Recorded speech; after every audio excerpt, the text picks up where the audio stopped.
All right. Hello, everyone. Glad to see you guys here. Bear with me as I am a newbie to all of this YouTube stuff, and I have my Jedi Master, my friend Micah here, telling me all about how this works and how I can start to use some of the technology a little bit more, switching away from Facebook and over to YouTube and some of this other stuff like StreamYard. So a couple of things I wanted to talk to you guys about tonight.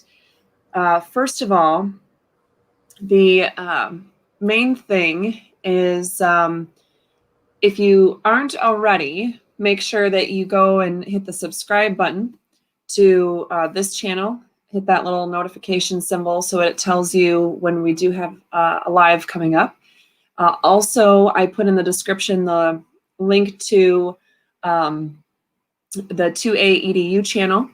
And so you can just click that and take you over to his channel. And that way you can hit the subscribe button as well and hit the notification button. So when he goes live, that you can get the notifications on that as well. I know a lot of you that are here following me, many of you are brand new to this whole YouTube thing. I basically got you kind of new to the whole Facebook Live thing, and now switching over to the YouTube Live thing. I'm just teaching you guys a lot of new stuff, and so Micah's teaching me, and it's all good. But anyway, so hopefully that'll be able to explain enough to you guys to get going. So as we get started here tonight, just like the description mentioned, there's just a few key topics I guess we wanted to cover. Of course, we could probably talk on any of those for an infinite amount of time. But the first one being Election Day. Holy crap. In 4 hours and 10 minutes, it'll be Election Day, and officially. And we've had some scary things happening here in Michigan. I know I have some subscribers that are outside of Michigan, and I think you have a lot of subscribers outside of Michigan too, don't you? Yeah, but you know what's encouraging? I've got subscribers, friends with YouTube channels in Missouri, other states, and they're now doing videos about what's going on with Benson and Whitmer and Nessel and Michigan. So the whole country is looking at Michigan as like, is this still America? So, yeah.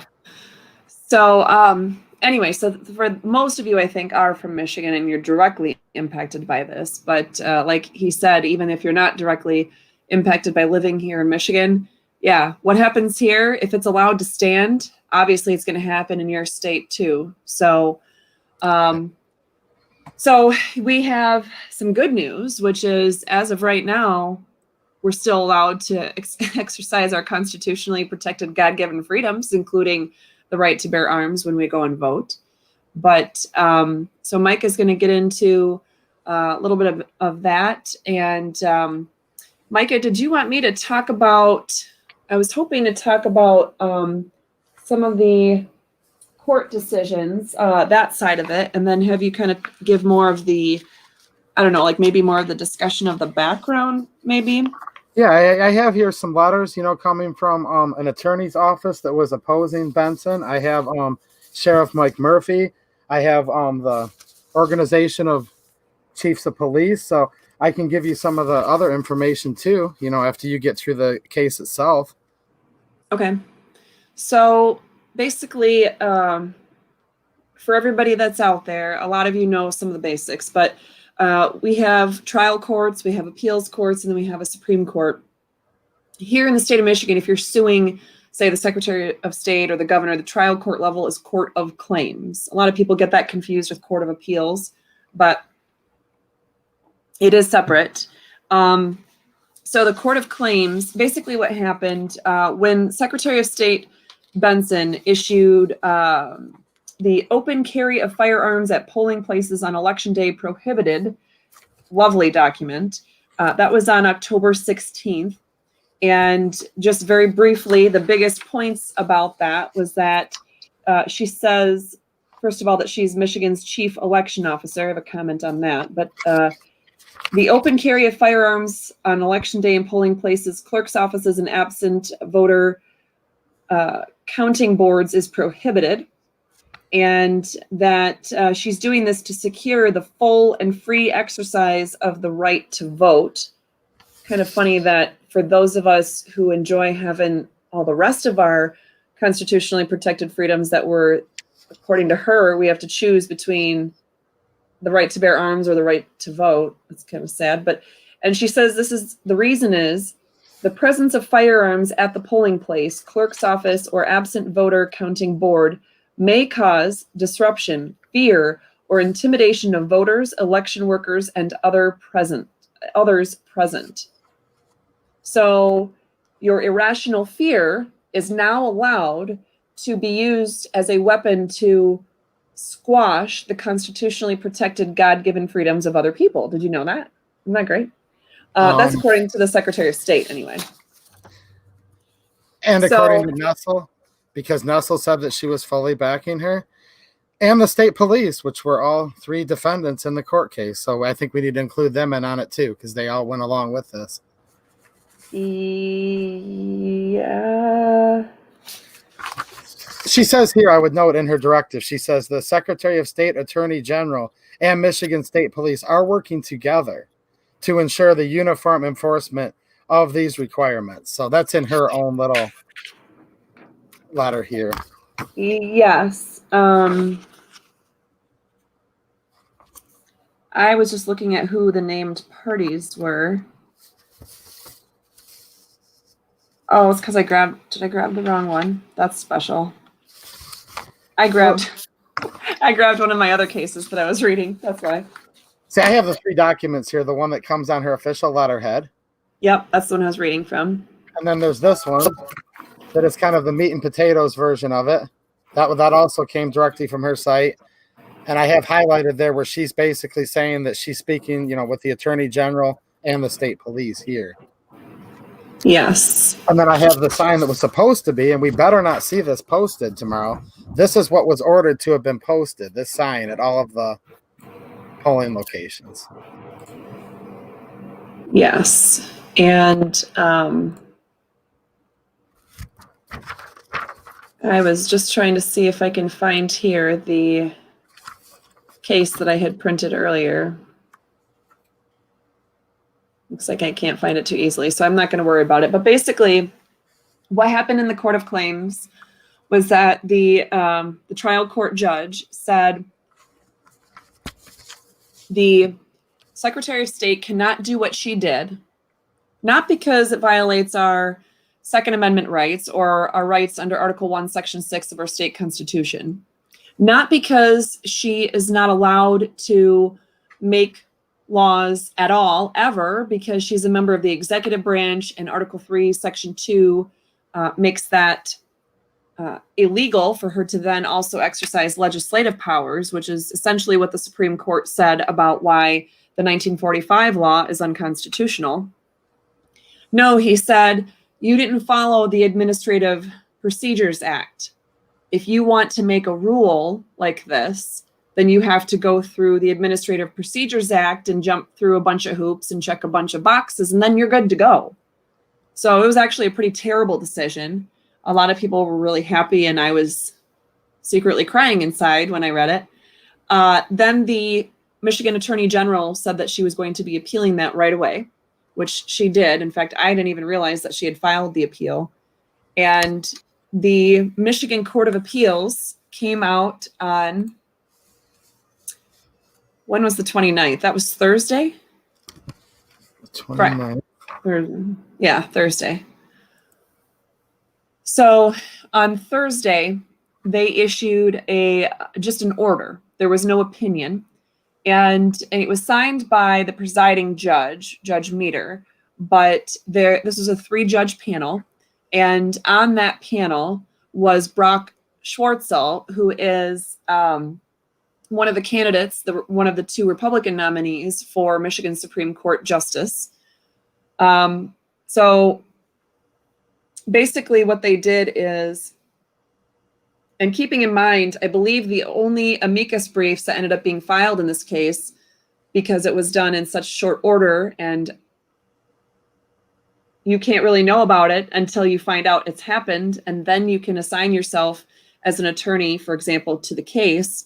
Well, I just found out that it even had been filed, let alone, assign myself to the case. So I'm assuming that's why there were no other amicus briefs filed. And I believe the only amicus briefs then filed were basically buddies of the Secretary of State on this one. At least one of them was. So it's a pretty, let me just go to that. It is a pretty simple order. It says that the motions for immediate consideration are granted. So in other words, the Secretary of State's motion to appeal very quickly was granted. The motion to file amici curiae briefs in support of the application, again, these were supporting, they were buddies of the Secretary of State on this issue, that was granted, and their briefs were then allowed. And then they continued, though, to say that the application for leave to appeal is denied. So what they did here is they granted the request to make a determination very quickly about whether the case would be accepted for appeal, and then they denied the appeal. But they did go one step further, and they said that we wish to clarify two important points as Election Day rapidly approaches. First, while the Civil Rights Amicus Brief raises legitimate concerns about voter intimidation throughout this country's history, the Michigan legislature has given the executive branch important and necessary tools to prevent voter intimidation. And so they're kind of naming some. Voter intimidation is and remains illegal under current Michigan law. Now, at first, before I go through, well, I'll finish this part and then explain something. Second, brandishing a firearm in public is and remains illegal under Michigan law. Accordingly, anyone who intimidates a voter in Michigan by brandishing a firearm, or for that matter, by threatening with a knife, baseball bat, fist, or otherwise menacing behavior, is committing a felony under existing law, and that law is and remains enforceable by our executive branch as well as local law enforcement. So the important part about this is, at first I thought they were getting at what the trial court judge was saying, which was the executive branch has been given all kinds of authority to do things by the legislature. The trial court judge, though, was talking about the Administrative Procedures Act. So the legislature gave the executive branch apparently all this authority under the Administrative Procedures Act, even though it's entirely unconstitutional. Not that we've had a lot of judges admit that, but it is. So I thought that's where they were going when I started to read this. And then I realized that what they're saying is, no, we have laws on the books. So the legislature gave tools to the executive branch to ensure there is not voter intimidation. Namely, it's illegal to brandish a firearm, and it's illegal to use voter intimidation. And if the executive branch wants to use those two tools, those laws that make those behaviors illegal, their job is to use those tools to then enforce those laws, as the executive branch is supposed to. They're supposed to enforce the law. That's the whole point of the executive branch. So I don't read this as being any kind of, bigger grant of, I'll just kind of focus bigger on this for a moment. It didn't really get much bigger, did it? So at any rate, it's a good thing. It's a rule of law type of situation. And I was going to check one thing for you guys about this. So before you give any additional analysis on this point, Micah, give me 1 second, okay? Because I want to stick with this thought, and then we'll have you explain some of those other things. Sure.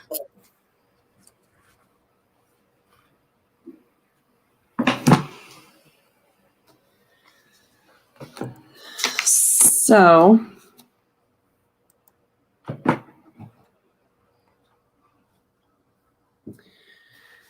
okay.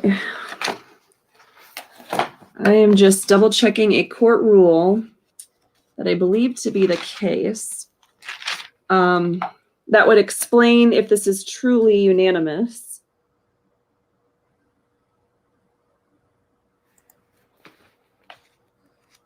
Oh, it's already on the same page.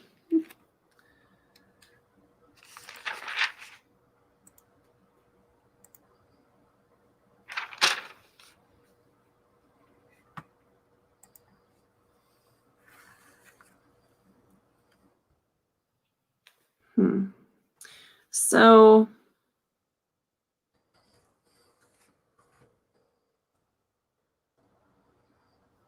okay. So I don't see what I was looking for, but basically, if the what I was looking for is the rule that talks about whether a judge, if a judge or justice, like say with the Michigan Supreme Court, if there's a majority opinion issued and there's a justice that wants to have a dissenting opinion about that, or they don't agree, there's a rule somewhere that says that that justice then has to write and file a dissenting opinion to explain why he or she is not joining in the majority opinion. And that's with opinions. What I couldn't think of off the top of my head is if that also applies to just orders, because what this is not an opinion, it's a court order. What they did that's a little bit unique is they kind of gave some a little bit of clarification or background or whatever that looks more of like an opinion, but it's still technically an order. So with that being said, the I can't tell you for sure then off the top of my head if this would be in fact considered a unanimous order where you can give Brock Swartzel credit for joining in the discussion there. It very well could have been a 2-1 decision that he was not approving of, but for all intents and purposes, it does appear that he was part of a unanimous panel that agreed because there was nothing else written. Again, if you look at the case that was heard by the Michigan Supreme Court on September 9th, and then the governor, that was decided on October 2nd, and the governor filed a request to have her unconstitutional executive orders given additional time to be more unconstitutional.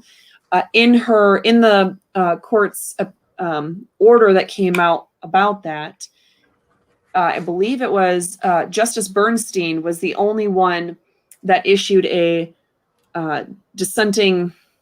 It was not even an opinion. It was a dissenting comment, essentially, to one of the 2 orders that came out that day because of that issue. So it was an order. It wasn't an opinion.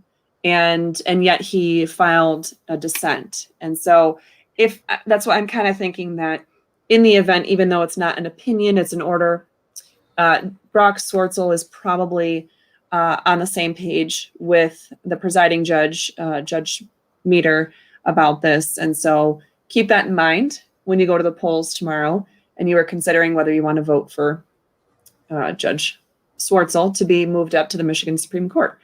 As far as where this stands, I will go to the Michigan Supreme Court, and you can see the Secretary of State case is listed right here. I'll scroll down just a little bit. This has the case in general. There are 2 cases that were consolidated, essentially. And you can see that the Michigan Attorney General filed an emergency application for leave to appeal. So she filed this document right here, 68 pages. Plus, there were probably additional attachments that I don't have here. This was filed on the 29th at, I guess it was the same day. So, and relief requested no later than 10 a.m. on Monday the 2nd. Well, obviously it's past 10 a.m. on the 2nd. So we know there's at least no relief posted. Now I will say this right here on this page. This is the main page of the Michigan Supreme Court. And they have these informational pieces about what's new. There usually are not cases here that I have seen. These are just, it's an unusual year. There's very hot topics going on. So how we can vote is something everybody's interested in. The whole emergency orders issue is something somebody's interested in. Same thing here. This is the legislature's lawsuit. So you can see the case that the court had oral argument on September 9th. This was the original United States District Court order and all the briefs and things. You can see my initial brief was filed right here with Restore Freedom.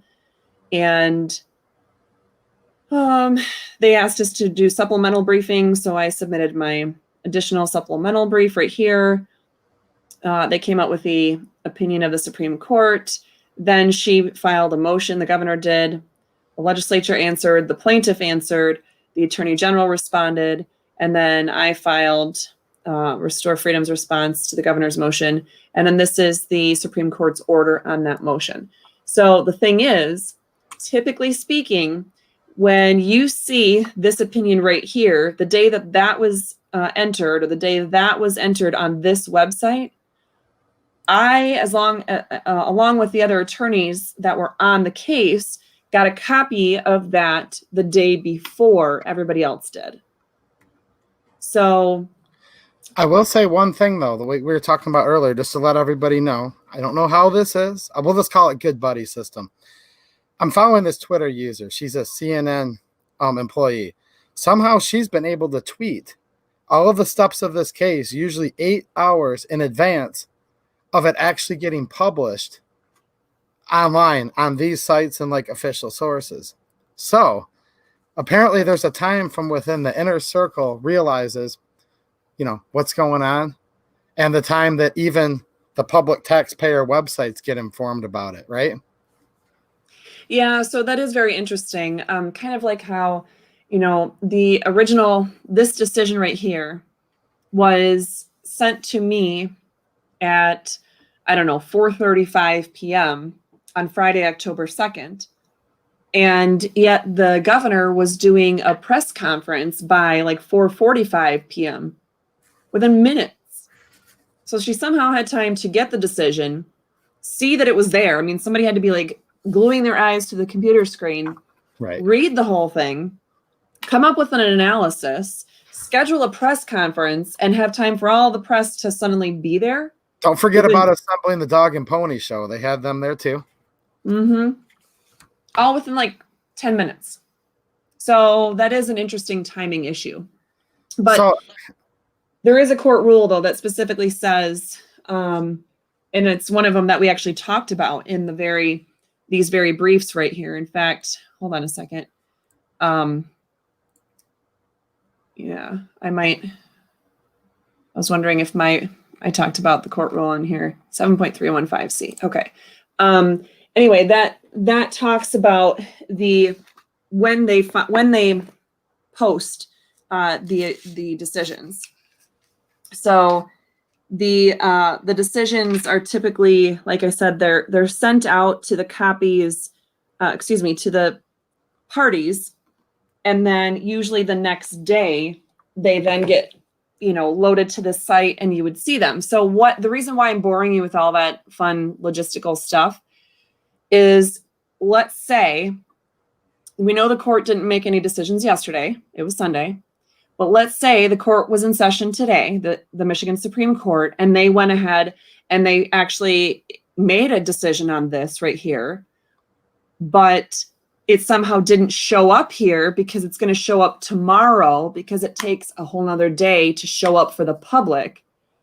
That's where there might be some problem. But Mike, you said your inside person there, they didn't say anything about the court making a decision on this yet? I was looking at their Twitter account just a few minutes ago. I see Linda in the chat. If you could check her Twitter and let us know. I wanted to mention one more thing too we might have taken for granted to make sure the audience realizes. You'll know more about this than me, but I know there's a law in Michigan that says if it's to do with things with elections, that the courts have to expedite it as fast as possible. And that's why this is all going so quick, right? Yeah, I'm sorry. Did you miss the first part of that? That was a question you said. You're just asking. Yeah, I just want to confirm I'm correct. There's a law in Michigan that was passed by the legislature that says that anything to do with courts and elections, any of this that's to do with an election, like Benson's orders, has to be handled in an extremely expedited fashion, right? Correct. So, yes, anything to do with the election, because you can't pause the election just to wait for a court proceeding to, be resolved. They do have a law on the books that says you have to hurry this up. You have to make sure this case is heard as expeditiously as possible. Now, the thing is, on this, I don't remember off the top of my head. I'm not sure if this is one that does automatically get uh, if there's automatically going to have the opportunity to have it decided by the Michigan Supreme Court. I believe, just like in 98% of other cases, the Michigan Supreme Court can go ahead and decide they're not going to even hear the case right now, just like they did to the legislature back in June when they said, hey, can you take this case before the Court of Appeals hears it? I mean, it's a slightly different procedure, but the point being, they said, nope, not going to hear it right now. So it could be, there's very limited circumstances when the Supreme Court has to take on a case. But anyway, that's possible they have done so and it's just not made public yet. But I'm thinking they would not have done that because, again, the public would not be aware until at best the day of it being implemented upon them. I just don't see that happening at this point. And then one other thing that kind of dovetails with all this, maybe the reason why the appeals court, it was so short, their text, is because they just didn't have enough hours in the day to type a 37-page opinion, or, because it's so close to the election. Yeah, and that could very well be, of course, this one was issued on the 29th, and that's the same day. Oh, look at that. That is, I did not realize that. Can you see that on my screen? 3:54 p.m. That says exactly when it was signed. That's interesting. So they did this very quickly, which I like these really clean, simple court orders like this because there's not a lot to misconstrue the way I'm reading this. Correct. So, yeah. So, again, I don't see any response from the plaintiff yet because, well, I don't know why. I guess I could try to text or email and see if I get an answer, but I'm assuming. I have an update in the chat. Her post from 1 hour ago, this inside CNN correspondent just posted and said, Michigan Supreme Court has yet to weigh in on efforts to reinstate a ban on open carry of firearms at polls, according to state officials. This is like Nestle's little insider reporter person. Okay. Now that she's saying this in a negative way, they want the Supreme Court to jump in because if the Supreme Court does nothing, the order remains shut down, right? Right. So anyway, in the end, we can't make you any guarantees, of course, but we have a 2A expert in that sense. You have me, the constitutional attorney, and together we're telling you either way you have a right to carry, but the way that it looks right now, you shouldn't be able to have any, there shouldn't be any kind of government harassment on that right at this point, because I'm hoping that all of the county clerks have been properly instructing their polling precincts that, hey, this is where things stand. So you have to just go with what the court said, in the latest court order. I hope that she hasn't already, these little signs that I had held up earlier that were ordered by her to be displayed. I'll hold it up in front of the camera for everyone to see. One more time here, this little sign. I hope they don't already have these plastered because I've seen this happen on state levels before where something gets struck down by the courts and then they just say, well, we'll just keep the sign up anyways until they force us to take them down. I've seen this in Michigan and in other states, these illegal signs that just somehow linger. So. Sorry, I was figuring out the one of the things you hadn't shown me yet. So your young Padawan is learning very quickly here, but I love this comment. I never quite thought of it this way, but quite frankly, this might end up in a brief to the Michigan Supreme Court or even a brief to the United States Supreme Court. We'll see. I'm working out what my next steps are, but that's a whole other scenario. I love that though. In fact, I don't know how to do a screenshot. Micah, do you know how to do a screenshot right now? Yeah, are you on a PC?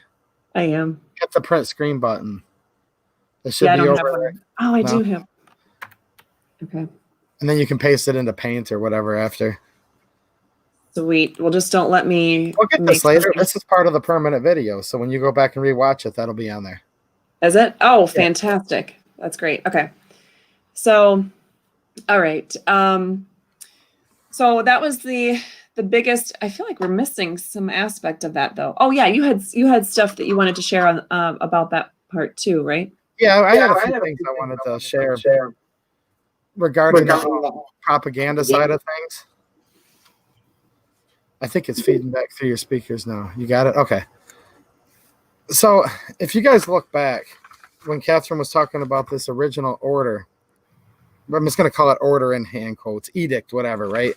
So she was basically saying that this is the safety of voters and that it's intimidation just to have a gun, right? Well, as the appeals court said, brandishing is already against the law. So if anybody's truly brandishing a firearm, they can already be arrested, booked in jail accordingly, because that's a felony.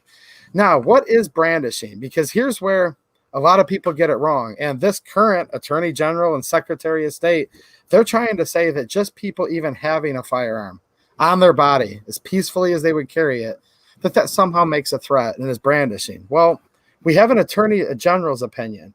And this is kind of ironic. Jennifer Granholm, do you guys remember her? She was the former Democrat governor of Michigan. And before that, she was the Attorney General, and she was a real beauty, just like these other ones we have right now. But she was asked a question because they say brandishing is illegal in Michigan statute, but they don't truly define what brandishing is. So that's what the Attorney General does. They get asked their opinion, they put their opinion, and in the absence of a statute that clearly defines, these actually hold force of law, or the courts are directed by them, however you want to look at it, right? Well, when she was asked in 2002, what does brandishing mean? She agreed that the legislature in MCL 750.1 didn't completely define it. So to sum it up, what she basically said was this: in absence of any reported Michigan appellate court decisions defining brandishing, so there's no case law. I hate that word, but there's no case law. It is appropriate to rely upon dictionary definitions. People v. Denio. Now, that was a Michigan case that said we should rely on dictionary definitions. So using that court case as precedence for this, she goes on to say, according to the American Heritage Dictionary, second college edition, 1982, page 204, the term brandishing is defined as 1, to wave or flourish menacingly a weapon, or 2, to display ostentatiously a menacing or defiant wave or flourish. She goes on to say this definition comports with the meaning ascribed to this term by courts of other jurisdictions. For example, in United States versus Mormon, the court recognized that in a federal sentencing guideline, brandishing a weapon is defined to mean, in quotes, that the weapon was pointed or waved about or displayed in a threatening manner. So this is the guidance that the courts have to go by right now, unless the legislature adds to that public act.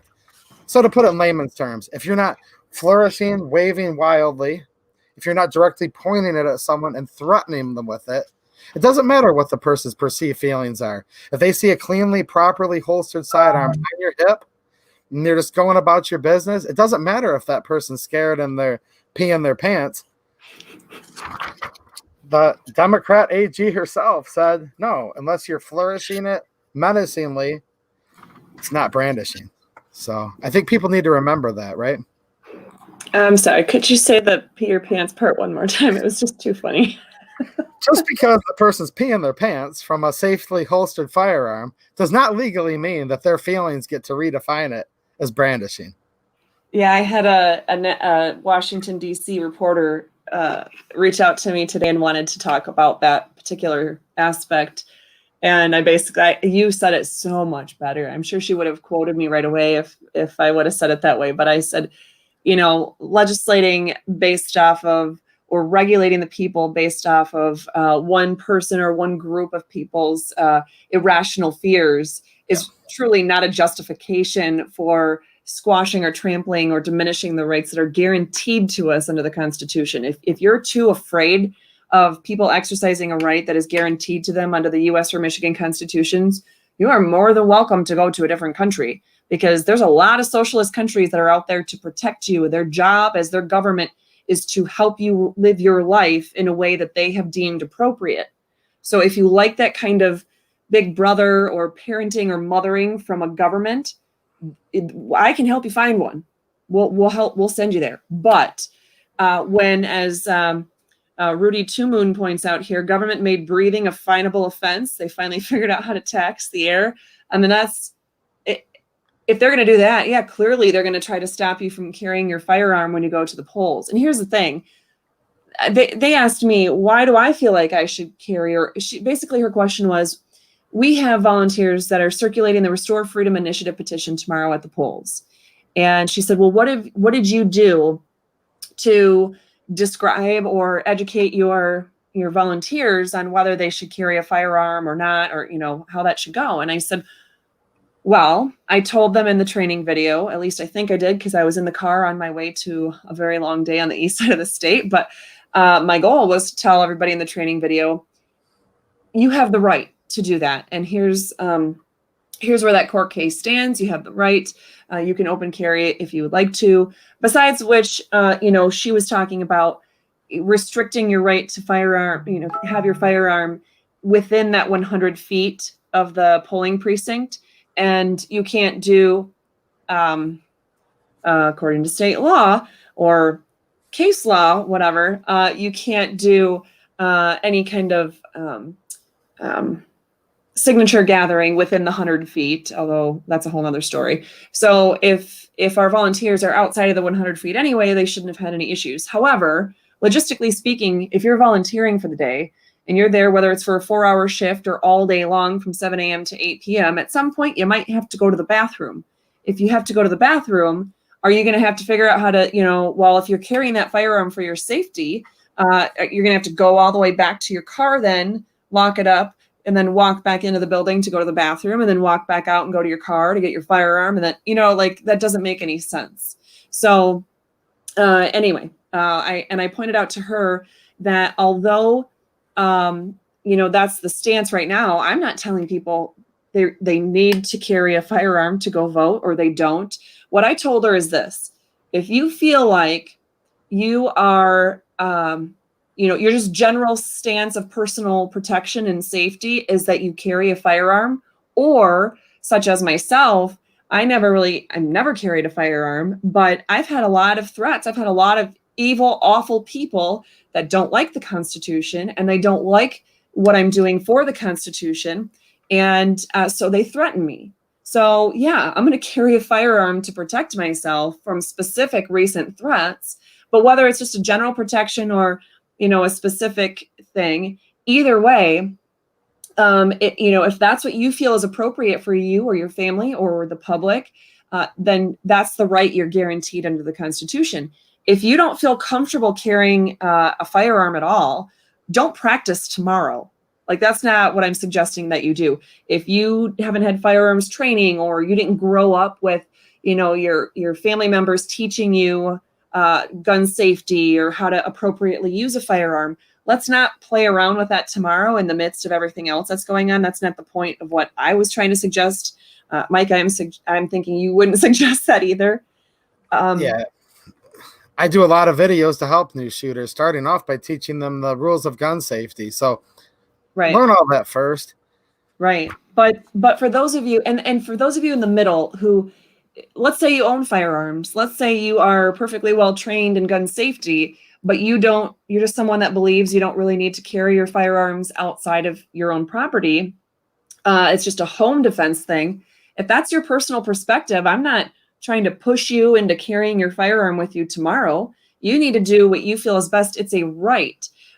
In general, though, if you're going to be someone that, let's say, this case progresses, and right after Election Day, the Supreme Court does come out with some sort of ruling and basically says, yeah, the Secretary of State can do whatever they want as long as they're following the Administrative Procedures Act. They can go ahead and stop us from carrying firearms at the polls. And you've done nothing to stop it. You didn't, show an act of demonstrating that you would use that right. You didn't write your legislator. You didn't try to do anything with the courts. You know what I mean? You just did nothing. You don't wait until the government has done something that you know is coming and then go, well, I'm super frustrated about it. Well, they shouldn't have done that. You know what I mean? Yeah, and my first video I did on this, because I've done 2 videos on my channel. The first one, right away, even though I knew it was going through the courts, I said, get a hold of Shirky, Chatfield, your rep. your senator and let them know how appalled you are at what the Secretary of State's doing. Not because I think that Shirky and Chatfield are going to save us, but that's what we're supposed to do.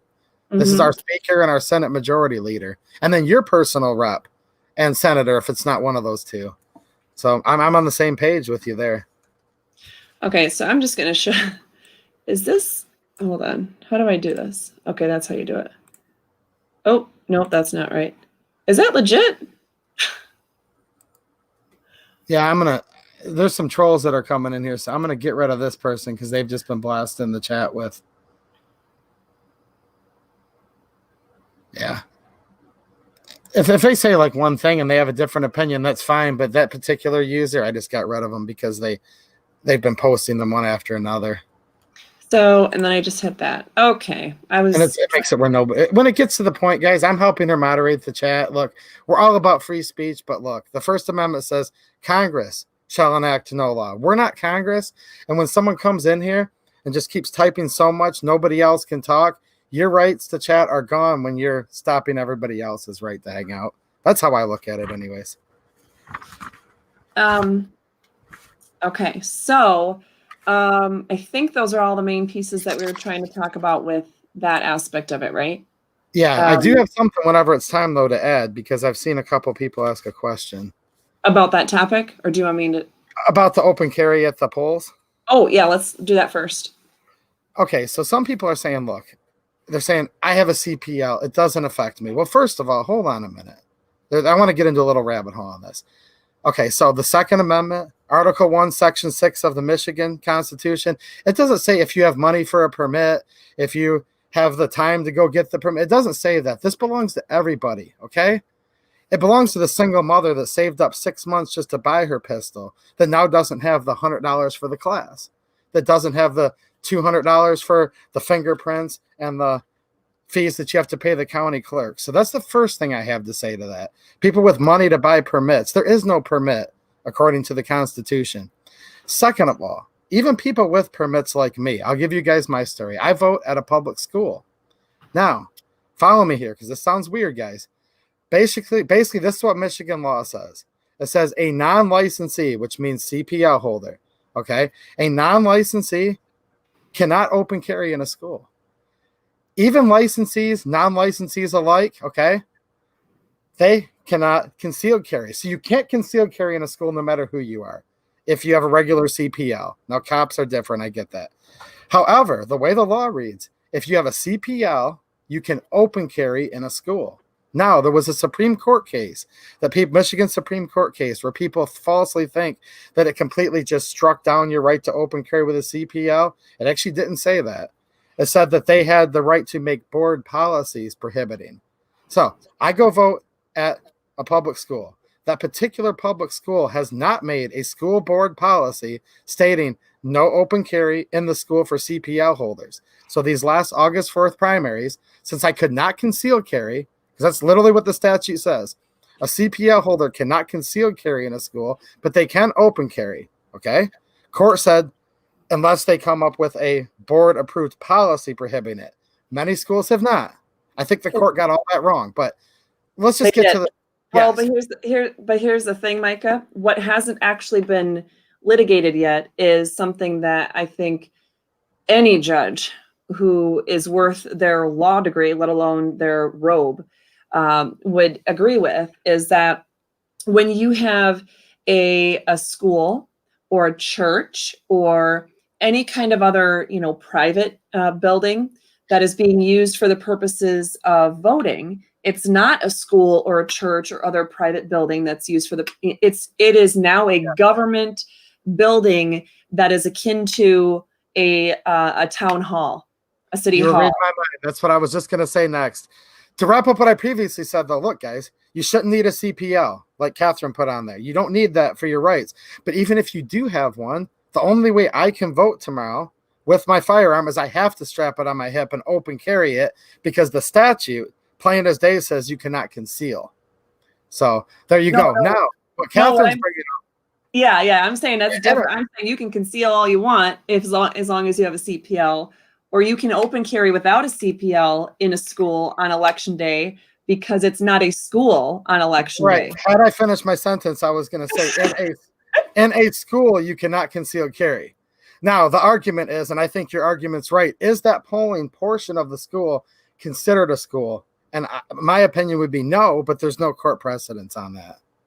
So, yeah. So, but here's the thing. And let's look at it from the other perspective. If we were one of those people that said, well, we can't intermingle, well, it'd be the side that screams church and state. There has to be a separation of church and state. Well, that's not a thing in the Constitution. But at any rate, one of those people, right, where they're stretching the First Amendment, the part about not establishing a religion for the government. So if we were having voting in a church, as we do, I vote in a church, and that church is being deemed like I go into a sanctuary to vote. So if I'm going into a sanctuary to vote, and I did it the last in Belding when I lived there too, I voted in a Catholic church. If it's deemed as a church for those purposes, how could the government possibly get away with utilizing those spaces? Because all of the the left that fights for the separation of church and state as they do and everything else like that, they'd say, no, you can't do that. No, the way they've justified it is that that is not a religious building for that period of time, because that religious organization has essentially leased out their space to the government. The government is now running that whole space, and the whole thing is being treated as government property for that specific period of time, for that specific purpose. So if the rule, what's good for the goose is good for the gander. If they can use it as a government building to be able to bring people in without violating the first part of the First Amendment of the Constitution, then certainly it would apply so that our Second Amendment rights are not violated either by having those specific provisions, enacted or instituted for, the state law. Now, here's how it went down for me. Now, I've been doing this now for years, but when I first went to carry, I have a CPL. I had it open carried on my hip. Here's why. The law says that you can leave your vehicle, if it's a school, let's just say it's a school right now and there's no voting, that you can leave it in your car in the parking lot, but that you can't then bring it into the school concealed. Now, here's how it went down for me in real life. This is why I open carry. I went there and strolled on in, and I had it open carried on my hip just because I wanted to, just because if you don't exercise your rights, they just kind of go away. So I like to open carry once in a while. So I was open carrying. It was within minutes. All of a sudden, you had the school principal, the school liaison's officer, which is a regular sheriff deputy, just right on top of me. You can't bring a gun in here. It's a school, blah, blah, blah. Well, we were arguing about whether it was a polling place or a school. But at the end of the day, I said, well, okay, I'm telling you it's a polling place and it's not a school. But even if you're correct that it is a school, I can still open carry because CPL holders can open carry even in schools. So it literally came down to the deputy said, show me your CPL, show me your papers. I did. And then he said, all right, now you can go in and vote. I did it just because I wanted to vote. Sometimes you just do what you have to do. Right. But it was another case of show me your papers. Yep. And that could happen to you guys. Now, I'm not telling you not to do it, but if you just stroll on into the school tomorrow, they could say, show me your CPL. And I asked him afterwards, because after they saw my papers, they're like, oh, he's cool. He's a good guy. But I said, what if I didn't have a CPL? He said, you'd be in the back of my car right now on your way to get processed. So they made it very clear I would have been arrested if I wouldn't have pulled that CPL out. Now, here's where there's another gray area I wanted to ask you. So this is how it goes at my local school. The whole school will still have kids in class, all of this, school's going on. Then they just take the section, which is like the recreation center, and you use a separate entrance, and you go in the gymnasium to vote. You go out the same door. Now, the way the law technically reads, though, let's just say, for instance, it's a polling place right now. Well, what if you parked more than 200 feet away or more than 100 feet away from the door? So now you're not in the polling area. You're more than 100 feet away and you parked, and you had to walk 200 feet. Technically, is that portion of the school parking lot that's not within 100 foot still a school? Because the law says you can only have that pistol in your car. So if you took it out of the car, are you technically a felon for those 100 feet that you're walking that's still considered a school parking lot before you get within that 100 foot zone? You know what I'm talking about? Why do you want to stretch my brain this late in the day? That's not fair. Because No. I think people need to know this because there's going to be some people hawking them, trying to set them up on some of these things. It's the only reason I would bring that up. Yeah, you're right. So, I've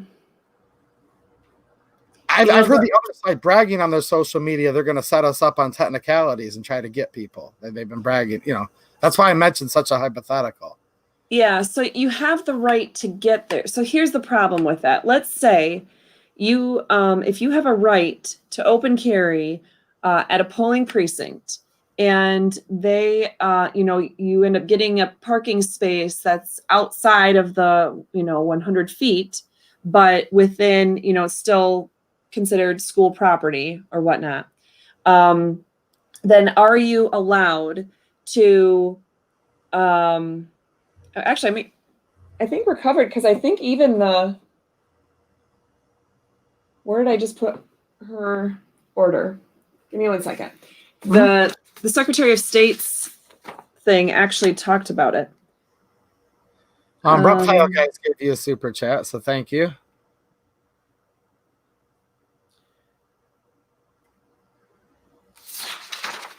Look, guys, I'm not trying to get anal and bore you, but sometimes these things matter. There's people that have gotten in a lot of trouble on a technicality and, Yeah, no, so I would argue that makes no sense because essentially they would be treating the government, you have a right to vote. So Yes. They would be treating that, the place to vote as like this island where you can't get to it. You have to stop exercising constitutionally protected freedoms just to get there. And then once you get there, you can start exercising them again. Well, are you going to FedEx your, or take a drone that's going to carry your gun across the, the 200, between the 200 feet and the 100 feet from the school entrance? I mean, seriously, is that unrealistic? There's no way that they could treat it like there's a moat around the polling precinct and you're not allowed to, there has to be a drawbridge. You see what I'm saying? So sure, easement that, per se. yeah, it's for that limited purpose. It's not like the outside of the 100 feet, like any other day for any other reason, or that it's in perpetuity, like anywhere outside of there, as long as you're remotely going to go vote, that somehow if you're in an area that you can't carry, all of a sudden now you can carry.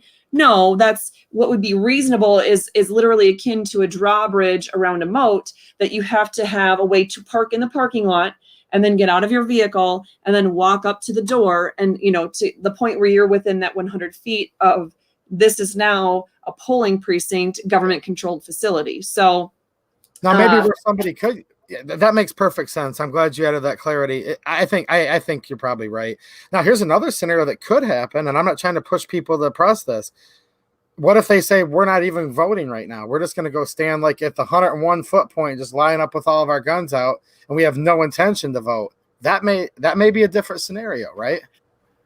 Yeah, so the journalist that interviewed me today, the Washington journalist that was covering Michigan elections right now, she said there was a rumor that the Proud Boys are going to Berrien County and they're going to stand out there in protest with their firearms. And I don't know whether that's true or not. And it did get me thinking a little bit, although I'm going to be honest, I didn't put a lot of thought into it, but that's essentially what you were asking. Do they have a right to do that? Well, yeah, you have a right to petition your government for redress of grievances. You have a right of free speech. You have a right to bear arms. You have a right to gather, to peaceably assemble. You have a right under our Michigan Constitution to consult for, what is the exact wording? For the public benefit or something like that. The point being, if you blend all of those together, if they're going there not to threaten or harass, but simply to make a stand, if they're literally going there to, to stand, let's say you, and are you specifically you're talking about right outside the 100 feet, right? Let's say it was a school, because a lot of the places aren't schools, right? So then it's a moot point if it's not a. Well, no, I mean, because the whole idea of carrying, well, okay, but just the idea of that could be deemed like, is that Well, threatening, that could or be do they have something a they right? call the cops on. Now, I don't agree with any gun control. I'm just asking you the devil's advocate question that the other side's asking, just so everybody's clear on that. I don't think any of this is. Yeah, so let's look at it from a different perspective of not carrying guns. Let's say when I was in college, I was a political science major, among other things.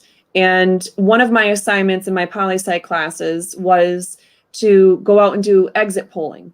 So you couldn't do the exit polling within so many feet, but it's probably the 100 feet rule, I guess. That was a lot of years ago, 20. But the holy crap, I was in college 20 years ago. How old am I? That's insane. Anyway, so the the thought being, I wasn't there to vote. In fact, the year I did this particular exercise, I started college really early. I wasn't even 18 yet, so I wasn't legally allowed to vote. But I was there for a legitimate purpose that anybody would argue was a legitimate purpose. I was there for college class. I'm doing exit polling. Other places do exit polling though, right? It's not just for college classes. It could be for, a conservative organization. It could be for a liberal organization. It could be a particular candidate like John James for Senate or Congress, whatever he's running for these days. I can't remember. It could be Trump or Biden that have their people out exit polling in all the key states, right? Sure. So they have a right to do that, and it's legit, right? So that would be the same thing if those people have the right to have that political statement or ask those political questions, right? People, of course, can say, I'm not going to talk to you. Don't ask me, who I voted for or whatever. But same way, if somebody's standing there peacefully with their firearms just to make the statement, we have a right to be here with firearms and you don't have a right to take that away from us, even if that's not their polling precinct, I would say that's just the same. And as long as they're So, not falling into those intimidation laws, and we know what that would be, you kind of know it when you see it. You're flailing it menacingly, like it's pretty clear cut whether you're brandishing or you're not. correct. So, yeah, I think that's the whole point, is that they would still be there for the purpose of the election. They just wouldn't be there for the purpose of them voting at that particular time. But that's okay, because we're often there doing exit polling or collecting signatures or It could be something poll else. watchers, right? Poll watchers are inside. They're inside. That's a whole nother issue. Yeah. I don't want to just jump to another topic, but I saw something interesting that people are talking about masks a bunch here. It was just reported of a poll watcher that just got kicked out. Whenever you're ready for that, just remind me. Oh, well, okay. So as far as masks, can you be forced to wear a mask to vote? Absolutely not. Never, never, never. That's not even what they're trying to do. In fact, these totally unconstitutional and illegal emergency orders from the Michigan Department of Health and Human Services clearly say in the exemptions, paragraph 7, that among the exemptions are if you are at a polling place for purposes of voting in an election.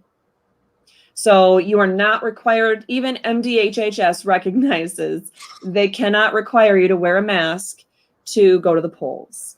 So that's not even a question. If even the most liberal of liberals says they can't, don't worry about it. To vote. To vote.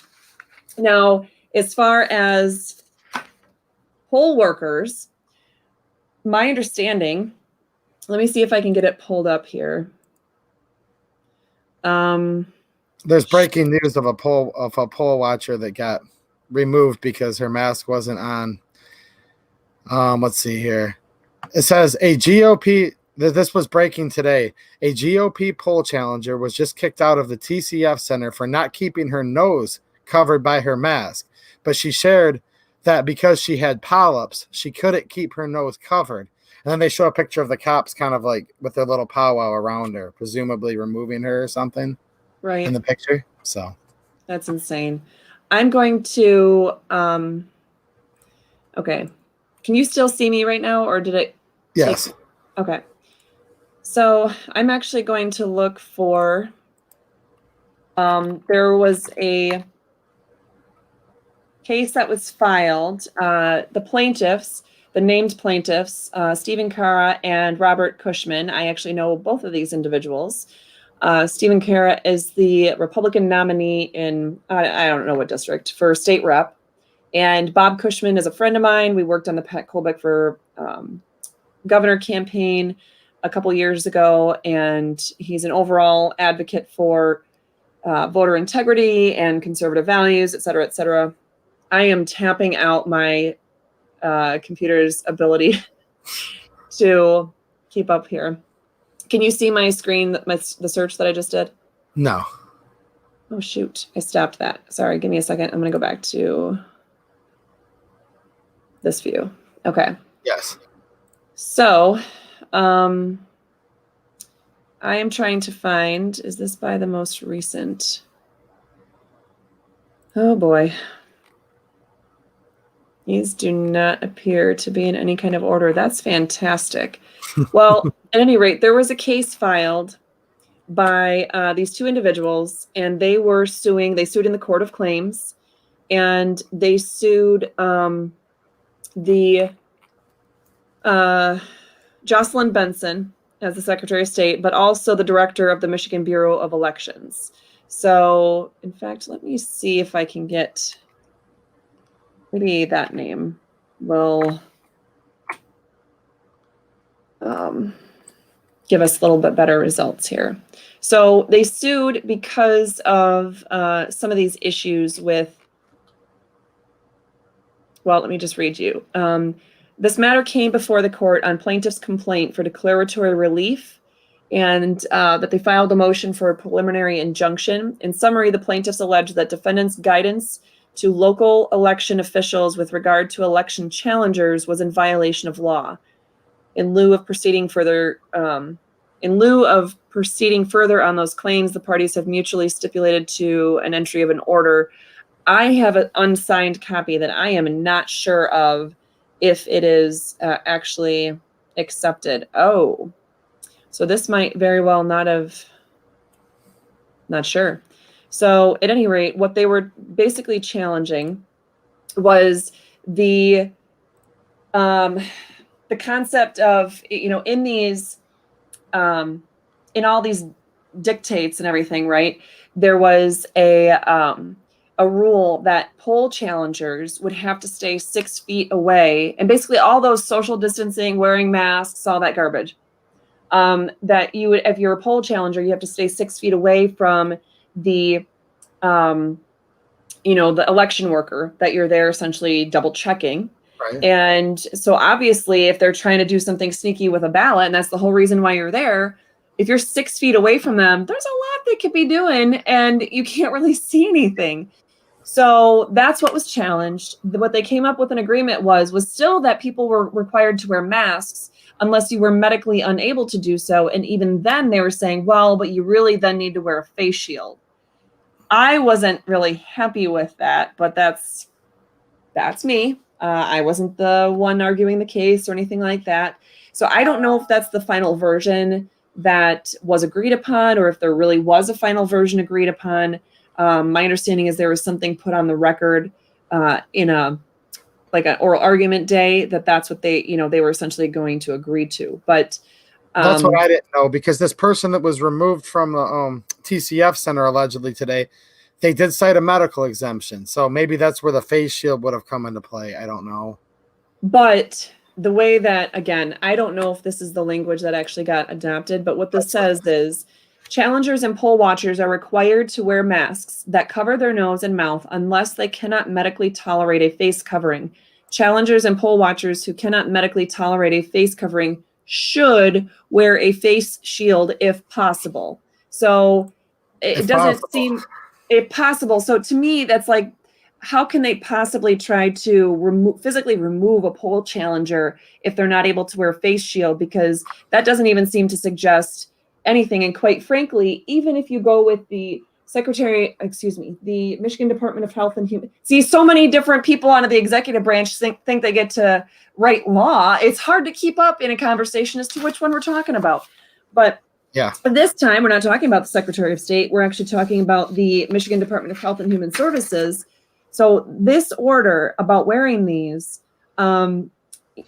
item number 10 is you're exempt if you're at a polling place for the purpose of voting in an election. Item number 2 is you don't have to wear a mask if you cannot medically tolerate a mask. But the sorry, give me 1 second. Is your assertion enough, or like whose opinion counts? Jocelyn Benson's, your doctor's, your own assertion? Like, where does that come into play with exactly this? Here's what it says. That's where I was kind of getting to. This is section 6, item number 4. And individuals, okay, so back up and say, so someone who's like a business manager or, a government supervisor, whatever, may not assume that someone who enters the facility without a face mask falls within one of the exceptions, including the exception for individuals who cannot medically tolerate a face mask. But then it continues and it says, an individual's verbal representation that they are not wearing a face mask because they fall within a specified exemption, however, may be accepted. Hold on a minute. Our friend Jane Locke here is in the chat. Jane brings up something. She says, should doesn't mean shall. That's what that was my point. That was my point. So it's a loosey-goosey thing that if you can't do that, you have to do this, but if you can't do it for medical reasons, then you should do this other thing. I just want to give Jane a shout out. How's it going, Jane? Yeah. Hi, Jane. She's a local patriot that we hang out with a lot. Oh, she's served as my protection at several events that I've spoken at. I wouldn't mess with her if I was the other side. Oh, right? I know. Not her at all. People think that I can be scary. Well, they haven't met Jane, I don't think so. She's a tough lady. So that's one of those updates. Do you think did we get to the main questions there? Because I did want to kind of give the other update on that other piece we mentioned in the description. Yeah, I'm just looking through the chat, and there's just a debate. There's someone who says they're a poll worker and they've been instructed to wear a mask. People are still a little unclear about like to what extent do you have to or not to. But I think you just covered that pretty well. If you're to vote, there's not even an attempt by the government to require you to do that, to wear a mask. Working the poll, that's where it gets, To work the poll, the government is claiming they have the right to require you to wear a mask. Do they have the right to require that? No, they don't. Give me 1 second. How do I show that? Okay, I'm going to come to that question in just a second. But do they have the right to require you as a poll worker to wear a mask? Constitutionally, no. And quite frankly, legally, no, they don't. If they're trying to blend the coronavirus issues and public health with the whole concept of, general, voter intimidation or voter safety and things like that, no, not even, that's a stretch. So is there going to be a judge out there who's going to try to agree with that or enforce that at some point? Yeah, probably. I could think of a few, but it doesn't matter what they say because in the end, if they're being unconstitutional in their actions as well, they should also be held responsible. Thought about governors calling the winner of the state before the what? Okay. Wow. The governor calling a winner of the state. I guess I would need the context. I mean, that sounds so ridiculous. I don't even know what to say about that. I can explain. PA, the governor's a Democrat. You talked about these exit polls, right? Mm-hmm. The exit polls, a lot of times from the Democrats, is at the cemetery because of all the dead people that are voting for Biden. So they've already gone to the cemetery. The biggest cemetery in all of Pennsylvania voted for Biden, and that's probably why he's calling it. You just said that with a straight face, dude. Yeah. Dude, that's awesome. It's probably true. Well, they do polling, of course, before the elections as well. And the thing is, where did I read that? I read somewhere that if the major polling organizations get it wrong yet again, if they get it wrong this election, they're done. Like no one is ever going to trust political polling ever again. And on either side. Now, quite frankly, if you're truly a conservative, if you truly believe in truth and the Constitution, you probably are of the mindset to realize the results of a poll are really based out of whatever you put into it. If it, and again, as part of my undergraduate degree, I had a lot of training and whatnot in statistics, A pluses, if that doesn't surprise any of you that I'm, that kind of a student. And I could tell you that the statistics, any kind of statistic, I can't say it as well as I can actually do statistics, but let alone political statistics, it's literally only as good as the information or suppositions that you're putting into it. So if you're feeding a bunch of garbage or a bunch of preconceived notions into it, and that's your sampling of people that you're asking questions of or those kinds of things, then your results are going to be terrible. So, but definitely, if you go to the biggest cemetery in all of Pennsylvania and ask all of them who they're going to vote for, well, that's probably 100% accurate, that all of the dead people are in fact voting for Biden. I mean, because they know he's going to join them soon. Or if it's not already weekend at Bernie's and he's not already there. I mean, that could be the same case as well. It's that whole thing where it's like he was a Republican his whole life. His whole life, staunch Republican until the day he died, and he's been a Democrat ever since. Yes. So 40 years ago when he died. So I do have a good question here from Leanne. People are getting a lot of grief from this. In my channel too, they're saying this. What about campaign gear at polls? Is that just meaning an actual campaign shirt and buttons? For example, Biden, Trump. What about the politically related stuff? Like if your shirt says "We the People," or if your shirt says "We the People," please wear it. If your shirt says "I love the Constitution," please wear it. If it says "I only vote for constitutional candidates," wear it. What was it? Oh, I wish my husband was here. When we went in for I think it was a Restore Freedom shirt. I'm trying to remember. We went in to vote on, was it this time? Now I can't remember. It's either this time or it was 2018 for primary day in August. It was either August 2018 or August 2020. And my husband had on some sort of shirt for a cause that we support. So whether it's my own Restore Freedom initiative and it was this year, or whether it was 2 years ago and it was something else. And I thought ahead of time and I was like, oh, I don't want to get in trouble for not, again, because I was just being complacent. No more. There's no more complacent Catherine here. But anyway, he went in that day and they're like, you can't. Now, mind you, at the time we voted, there were maybe 2 other human beings in there that were not election workers. And that was in the 2 precincts total that vote in the same gym. But whatever, they're like, you can't be in here.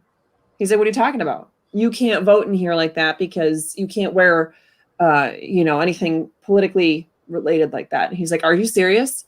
So what did my husband decide to do? Micah, what do you think my husband chose to do in that moment? He probably just stayed there and did it anyways. No, he stripped and then he voted.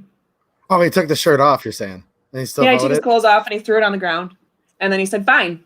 And I was like, well, I knew he didn't leave. No, he did not leave. You know what's interesting is we brought my daughter in to vote one year, and she had, I think it was in the primary, 2016, and she had a Ted Cruz sticker on her shirt. She wasn't voting, and they said that she would get kicked out, and all of us would too, even though she wasn't voting. So I don't know. No, I think my daughter had one too, because my daughter, we've had the opportunity to meet Ted Cruz quite a few times, and we were working on his campaign to a small degree. And so, yeah, we went in to vote, and my youngest might have even had 2 of my kids with me at the time when we voted. That would have been March of 2016. And I think I probably would have had my son and my youngest, Emma, and they had, because we have a friend, Barbara Bookout, awesome lady, who was the Kent County chair for Ted Cruz, and she was making these really cool buttons. Shoot, I wish I would have had one up here. They're really awesome. So she actually took a picture of me and Mike and Ted Cruz and said, we support Ted Cruz. And she made that into buttons. And so it was literally a picture of us standing with Ted Cruz, and one of our kids was wearing that. And they're like, you can't have that in here. And I'm like, are you for real? Like, I thought if they weren't voting, see, I've got, yeah. I don't know if it'll show here. Let me see if I can get this to Cruz 2016 sticker. It was one of those. Yep. I still got it on my wall. So, yeah, so hopefully, I think that, was there another piece to that? Did we answer all those election questions, or? I'm just skimming here one more time. They're looking for, yeah, just basically not, not wearing a mask. They want to know what they can wear going in. It's basically just all those questions, which I think we covered. The mask doesn't apply to you at all if you're voting. Correct. If you're working the poll, in my opinion, you know way more about this than me. If you say medical exemption, I don't see anything that legally says that you have to have a doctor's note or anything like that. No, there's nothing that says you have to have a doctor's note. Mm-mm. There's never been anything that says that you have to have a doctor's note. So, okay, so something I wanted to show everyone. I'm no longer doing screen share, so hold on a second. All right, so I wanted to show you guys this because it gets super confusing. So earlier I showed you guys this part of the Michigan Supreme Court, and go here and hit the favorites button so that you can come here and check it periodically, because this is where, like I said, they've been putting some of the hot topic stuff. They had additional cases on here that were at the first part of the summer. Those have fallen off. As you can see, this case took up a lot of briefing. At any rate, when you do that, these are not, I want to be very clear, this is not a complete listing of all the documents that were filed in the case. Anybody who filed the, like say, for example, this brief right here. By the way, fun fact, this brief right here, if you want to have an understanding of the Michigan Supreme Court Justice candidate that I am recommending over Mary Kelly, take a look at this brief, because it was, I think it's this one. Yep. This one was written by Carrie Lee Morgan. This is the libertarian, one of the libertarian Michigan Supreme Court Justice candidates.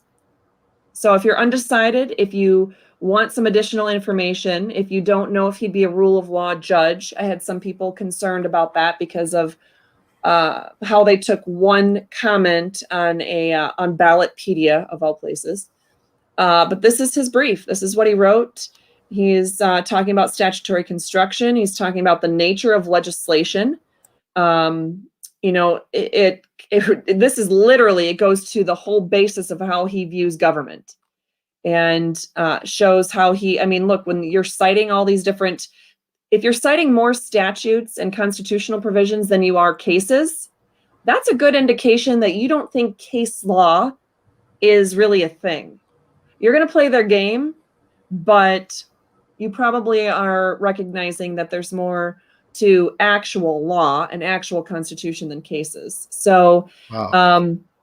Anyway, so he, take a look at it. You can do searching. I'm pretty sure. Yep. That's searchable. He did not do, no, his is not.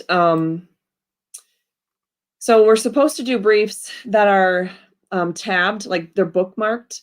I'm just going to double check something real quick, because yeah, so see here, this was my first brief I filed in that case in August. Each of these, that's what we were supposed to do by court rules, have these bookmarked, the PDF. So that way, if you want to see, oh, the governor exceeded her scope of statutory authority. Oh, okay. And then you click on that, and then it immediately takes you to that part of my argument. So that's little known fact. All of these briefs should have that. But anyway, so I wanted to point you to that, because that's not even what I meant to do. I just happened to see his brief in here. So anyway, if you're looking for any indication on Carrie Lee Morgan, who he is, why you should vote for him, a sample of what he stands for, not just some general platitudes. Here, he's a real person. This is his brief that he wrote. It's the one right before the Restore Freedom brief, here in the middle of this section here. But again, that's not what I was really meaning to show you. This is not the entirety of everything. So when I pointed to his brief initially, my point was to tell you that that's just his brief. His brief came with a whole bunch of appendices, and the appendices, I guess. They did include two sets of appendices here, the plaintiffs and the defendants, but they have not typically shown all the appendices right on this page. This is just whatever Larry, super awesome Larry, the Michigan Supreme Court clerk, has decided is important enough of significant public concern that he's going to put it on there physically, okay? However, if you want to go and look at court opinions and court orders, you can go to the Michigan, scroll up to the top again. You can go to cases, opinions, and orders and do an opinion and order search. So then you can click on this button right here, and that will lead you to this right here. So this is where I was searching earlier about what kinds of things are, so if I wanted to search for Whitmer, things that are in the Supreme Court. Again, I'm super taxing my system because I literally have probably 45 windows open. But the reason why I'm going through all this with you guys is because I want you guys, we're so disenfranchised. People tell me, how do I find these things? How do I find these briefs? How do I find these orders? I'm doing my best to put the tools right in your hands. Apparently, I don't know how to type. Say, what? What? Did I spell? You spelled it right. I wouldn't want to talk about her either. I don't really blame them for not bringing her name up. Well, this sucks because I want to show people how they can search, but apparently that's not, I don't know, a thing. Pardon me. You'd think they would have named her by name in some of the... She did. I know she was named. Yeah. Now it's just going to show us all the governors, which is not at all. Okay, so this shows you why the Restore Freedom Initiative really needs to be enacted into the Constitution, why you need to sign it, why you need to help us circulate it at the polls tomorrow to get the signatures, to get this on the November 2022 ballot, because part of my amendment is to change all this government website garbage so that any government document, like all these court cases, you could easily go on without needing a Juris Doctorate like I have, just to be able to go on and figure out how to find and access a brief, a court order, an opinion, because everyone has access to it. Everyone, we, the people, are the bosses of the Supreme Court justices. Don't forget that. At any rate, I'm sure the case is here somewhere. This was one of them. They're just calling it the governor. I thought it would usually name her. Yeah, this is interesting. So this is the original. So this is just showing the order that came out on. It just says governor on there. That's weird. I thought they always would say Governor Gretchen Whitmer. I am confident. I have seen cases that were filed that it did say Whitmer. So I'm not sure what's happening, why that won't pull up. But let's just see. I know Benson has been personally named. So let's see if this changes anything. If it doesn't, then we know. It might be EN too.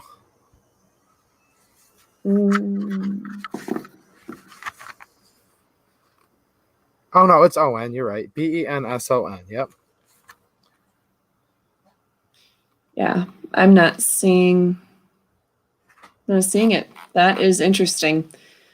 Well, then I don't know what to tell you, but if you do know a docket number, you can type things in there. How can you find the docket number? If I have filed some sort of brief on a case, for example, or if I have told you it's on my website, and you go and find a brief or a court order, the docket numbers are right here. So for example, this brief filed by the Michigan Attorney General's office, this was the docket number for the Court of Claims. That's not what you would search because this, unfortunately, the online system I'm showing you has nothing to do with the Court of Claims. It does, however, show us things that are in the Court of Appeals or the Supreme Court. But of course, at the time this was filed, there was no court file number. So you can see, though, you can look up what happened at the Court of Appeals by putting in that docket number right here. So I think that's all I really wanted to share with people about that. So House Bill 6032. I did not make any friends when I started talking about House Bill 6032. I didn't make any friends at the, oh, let me switch. Hold on, I thought it was going to do it for me.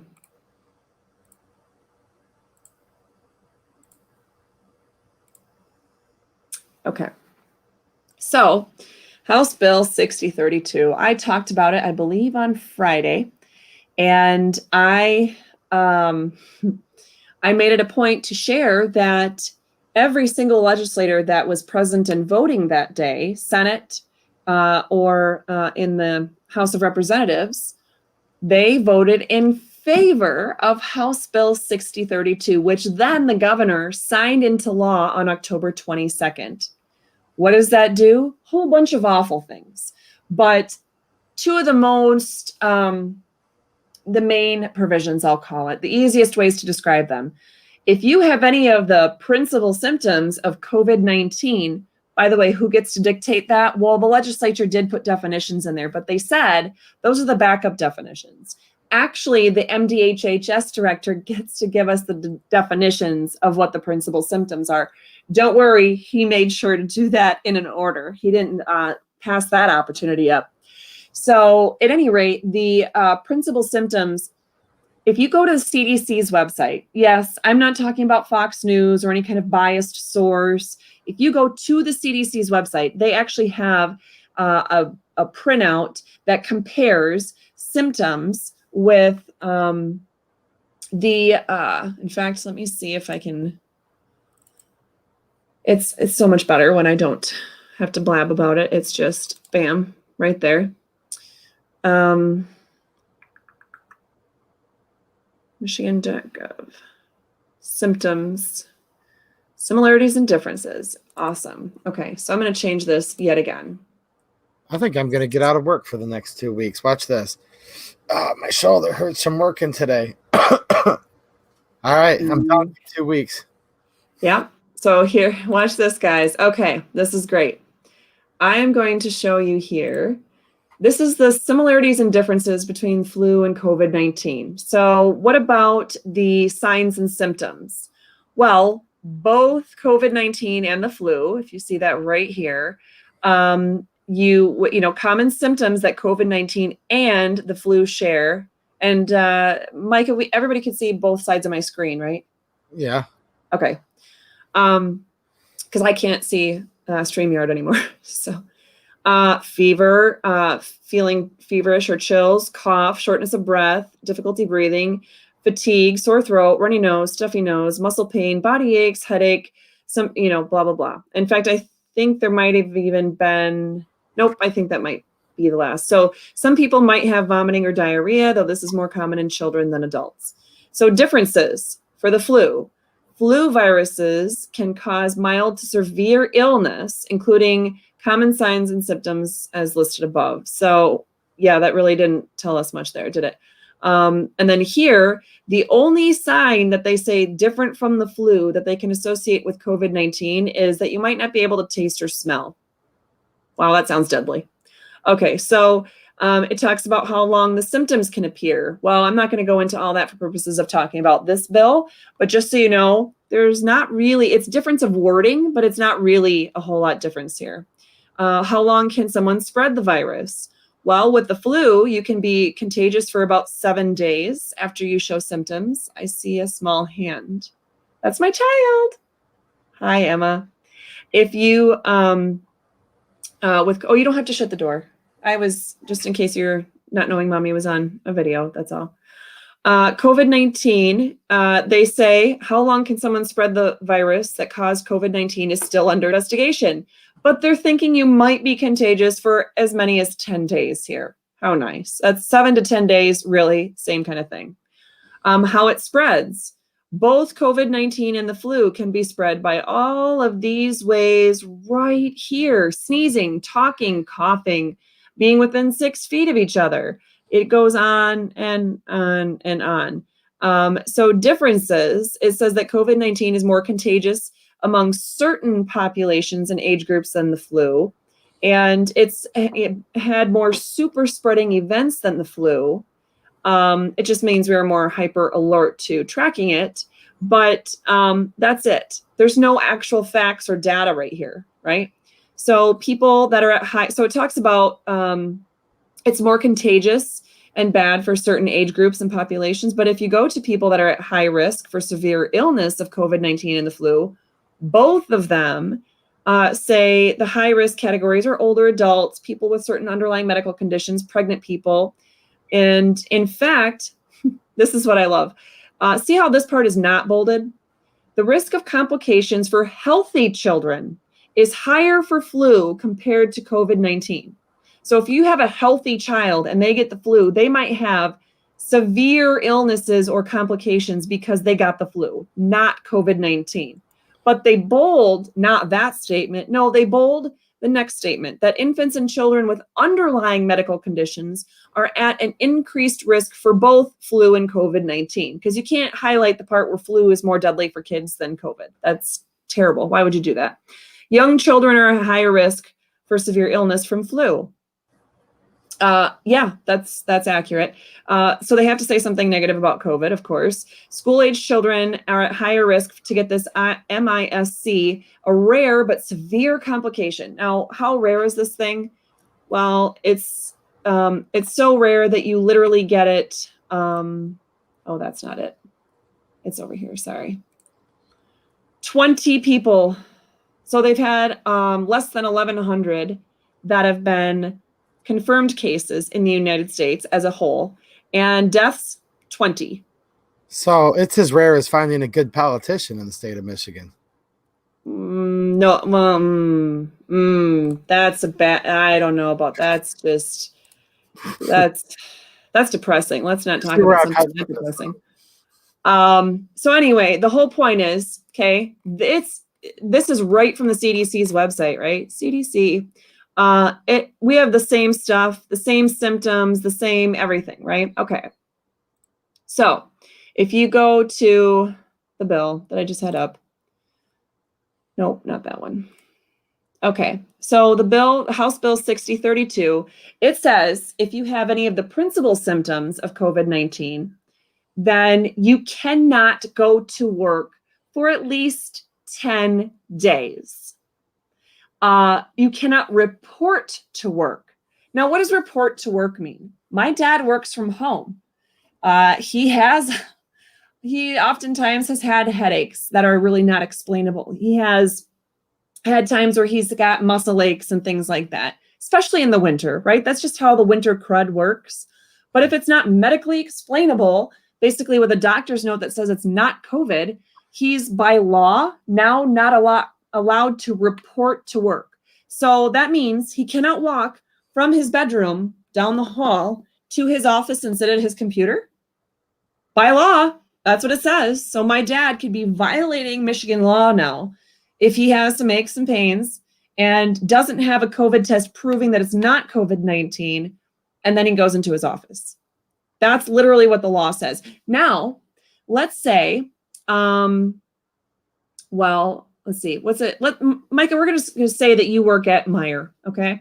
Just to make this really easy for a lot of people to understand, because you and I are both, we own our own businesses, that kind of thing. But let's say you work at Meijer, and you and I hung out earlier today, and I had a cough. I exhibited, it looked like I maybe was flushed, so maybe you thought I might have a fever. Literally, you would then be, from now on, prohibited for the next 14 days from you returning to work because you were within 6 feet of me for at least 15 minutes. Wow. Literally. So it is stopping the entire Michigan workforce from being able to report to work because of any kind of common Michigan crud, which we have from October through April. Like, that's just part of living in Michigan. It sucks. We all know it. We all know it's coming. We all complain about it. But anyway, so that's the one half. Now, here's the other half. If you are, let's say, you are, I don't know. I have a local butcher shop around here that my husband has stopped at to get some good steaks. I love a good ribeye.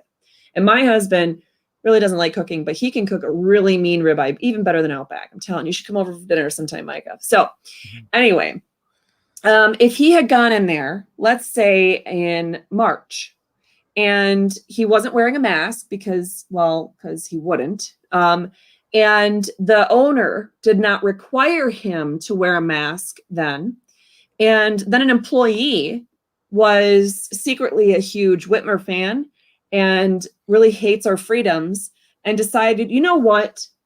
There at the time was a government order out that required people to wear masks, or even suggested that they should probably have to wear masks. That government, or that, excuse me, that employee could today, because of this bill, go and sue this local butcher shop.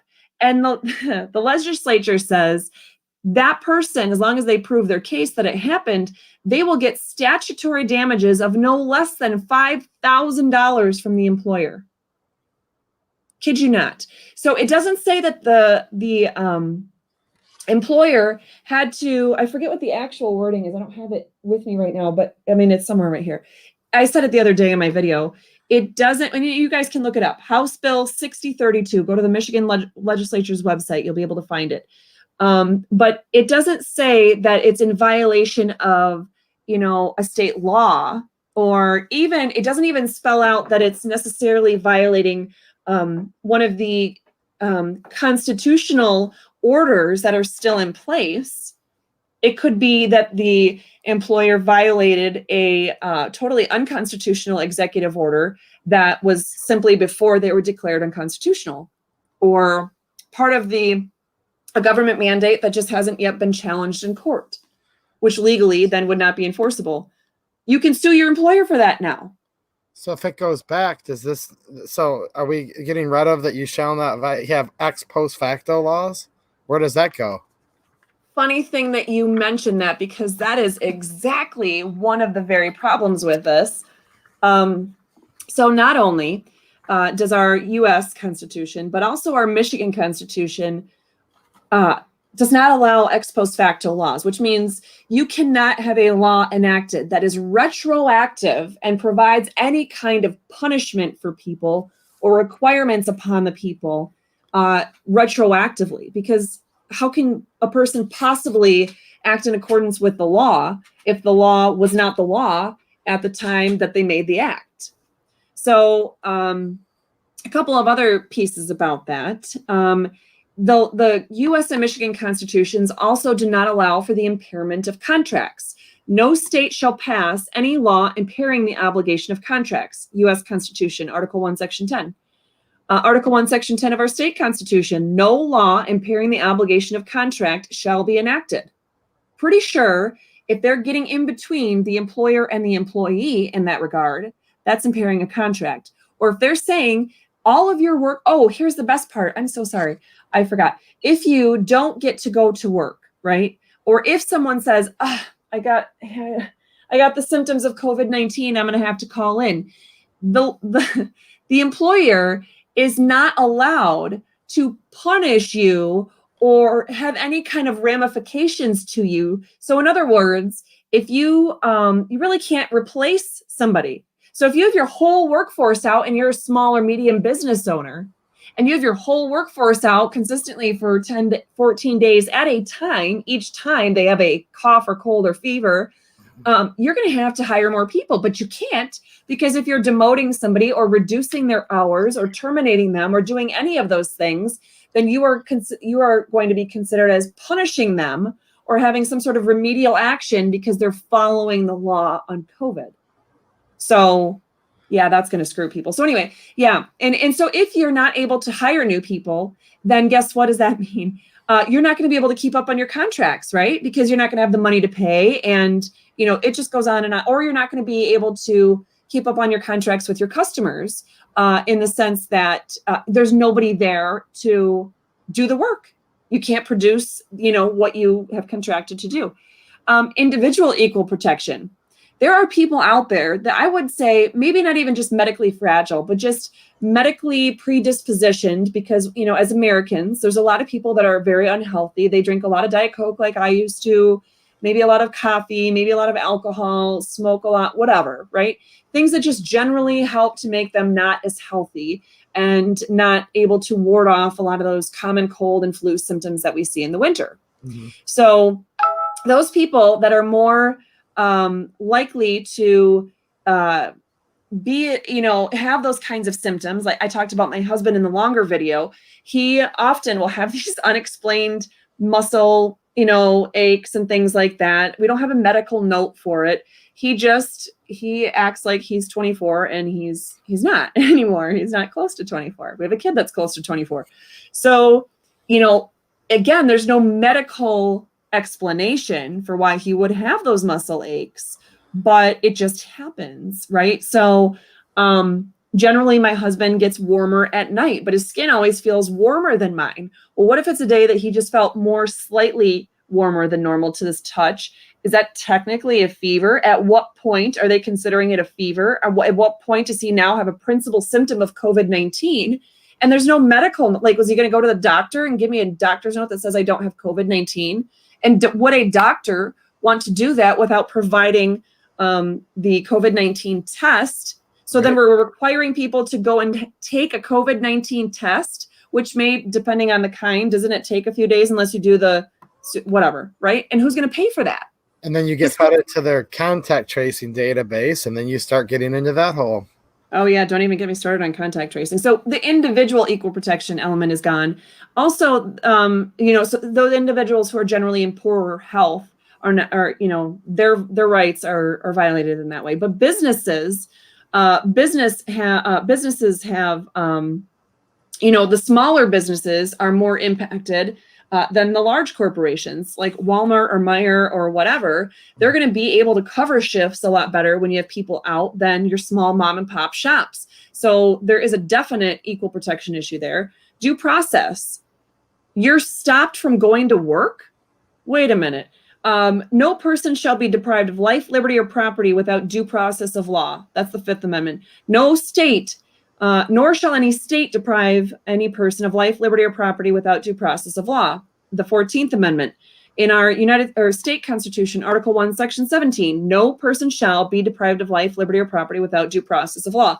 3 times our constitutions say you can't do this. And yet, businesses have absolutely no say on how many sick days an employee may take. And they may make absolutely no remedial measures to alleviate the problems of chronic absence. So whether it's just, one employee that's utilizing this or all of their workforce, and this is all without any kind of day in court. They're not given a day in court before they're, anyway. And the law says that it's not just up to $5,000. It says no less than $5,000. Again, there's no ability for the employer to challenge this before they have those kinds of issues. Businesses, if an employee reports health, here's the wording. If an employee reports health violations related to COVID-19, that's the wording of this law. If the employee reports health violations of what? It doesn't say. That's why I said this whole thing is sketchy. Related to COVID-19, then say to the health department, say, they're not making people wear masks or something like that. Not forcefully taking the temperatures of their employees or customers. Not violating their customers' or employees' rights against unreasonable searches and seizures by participating in the contact tracing or any of that other fun stuff. Then the business is not allowed to fire the employee or even so much as put a disciplinary note in their file for trying to wreak havoc upon the business and all that would entail. You can't defend yourself in any way. You can't separate yourself and say, you know what? Your values as a human being do not comport with the values of us here at our business. We do not participate in violating the rights of our clients or our customers. So you are no longer welcome to work in this environment where you want to bring government interference into the lives of the people that we serve. We're not okay with that. You literally, under this law, you can't do that. And if you do, then again, you're denied a day in court about that. The only day in court you get to have is when the employee is arguing how much money over $5,000 they should get from you. So yeah, these business owners definitely have a due process issue there. And individuals have a property interest in their ability to earn a living. That's been something that's been, put in case law for years and years. But also, again, I talked about all those common symptoms of the cold and flu. So this law literally, it shuts down our state for the duration of the common flu and cold season. And all the employees that are required to stay home under this law are denied any kind of hearing, court proceeding, any day in court before they're stripped of their right to be able to earn a living for themselves. Sorry, Micah, you had something. Well, that's what it seems like they want to do, is keep us shut down forever. But Jane brought up a good point people are chiming in on. She said, since Michigan is at will state, just wait until they come back and fire them for no reason at all. Can they still do that? Good point. Actually, I want to say that's something my dad brought up when I first asked him to read this bill.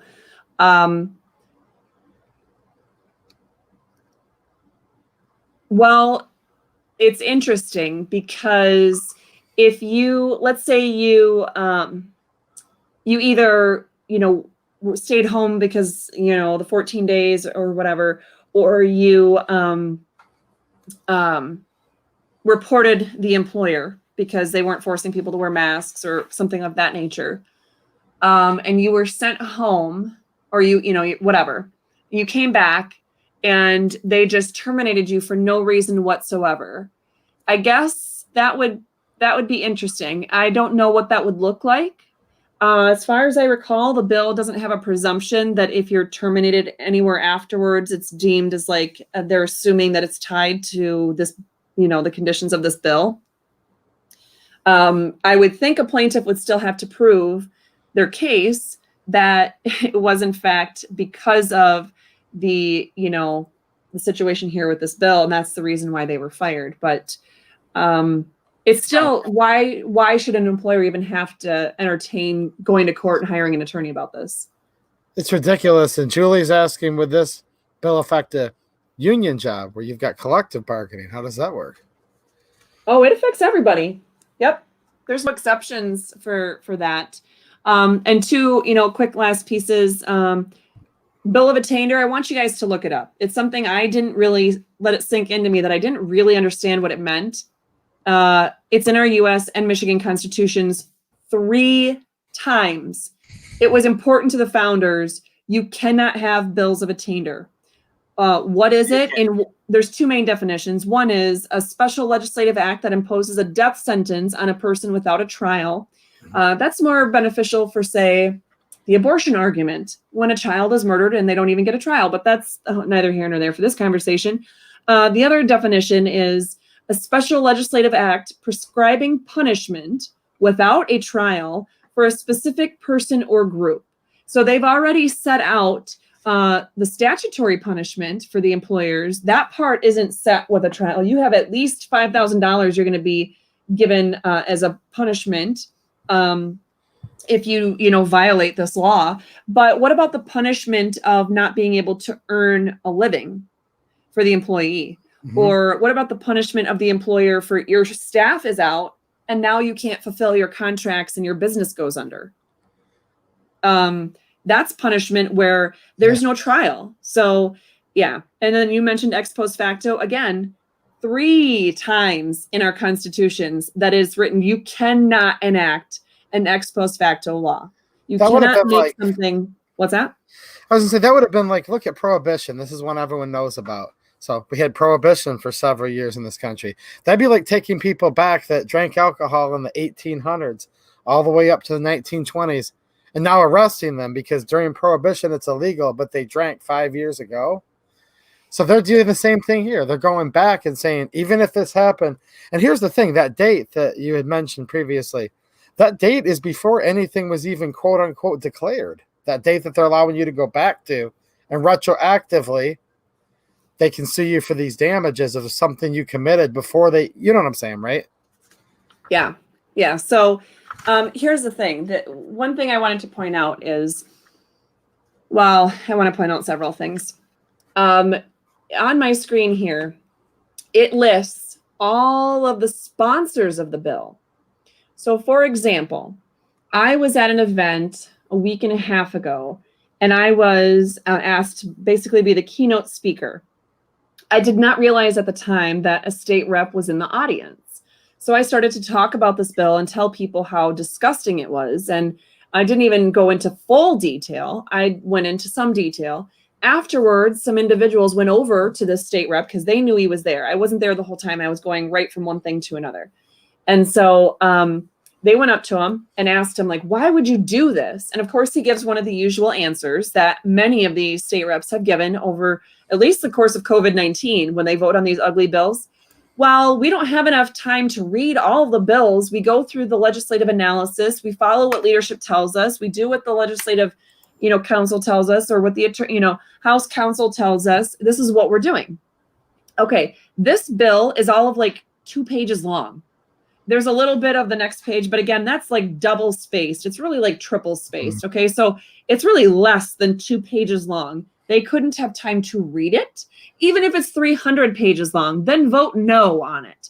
But what was interesting is I was actually having this conversation with a particular individual, and he says, yeah, so I just walked over there. I was talking to the state rep. I asked him, this is what his answer was, that he didn't have time to read it. And I said, you're talking about that guy right over there that I now realize is here? And he said, yeah. I said, well, that's Brad Slay. And he said, yeah. And I said, I'm pretty sure Brad Slay is one of the sponsors of this bill. And he said, are you serious? I pull out my phone, look at it, and I go, yeah, his name is right here.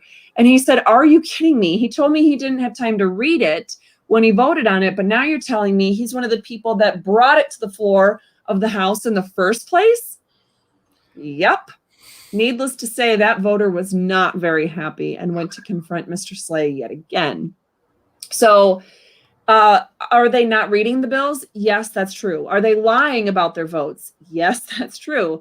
Are they, defending these? I didn't watch the video, but I was told that at noon today, Stand Up Michigan did a video with Steven Johnson and my own state rep, Luke Meerman, who appeared on there and defended these bills and still think that they're apparently okay. Why? I don't know. I mean, honestly, I do not get why this is okay. Is it okay to violate all those constitutional provisions that I just bored you with talking about? Is it okay to violate that many constitutional provisions in one 2-page bill? No, I don't care if you have a freaking R after your name. You took the same oath of office as the Democrats did. You took the same oath of office as the governor did. Do you think that someone like me or any of these people are just going to go after the governor just because she's a Democrat and she's doing wrong and she's violating her constitutionally protected God-given freedom? No, we're going to go after all of you. If you are going to vote in favor of bills that violate our rights, watch out. You're fair game too. So literally, just so you guys know, like I said earlier, all of these state reps and all of the senators, in fact, let me just scroll down. Let me show you. Right here, when it went back to the House, 101 voted in favor of this bill. Wow. 0 voted no. And not voting was 8. And then when you go up here, where was the Senate one? The Senate one, when it passed, and it was also given immediate effect, 37 yays, 0 nays, 1 excused, and 0 not voting. I mean, no one voted no. I have a theory, though. What's that? I'm not saying this is right. I'm not sticking up for them, so I want to clarify this, but I think I know why. Look, are all of them just 100% traitors? It's possible, but I think what it comes down to is either the public at large in Michigan or the media has made us think that for them to get reelected, they have to, quote, do something. They have to do something about this flu, this plague, whatever you want to call it. So they're thinking to themselves, well, we have to do something or none of us will get elected. So maybe this something here is less than what Gretchen really wants to do. So we'll be able to kind of keep the Republicans happy enough. You see what I'm getting at?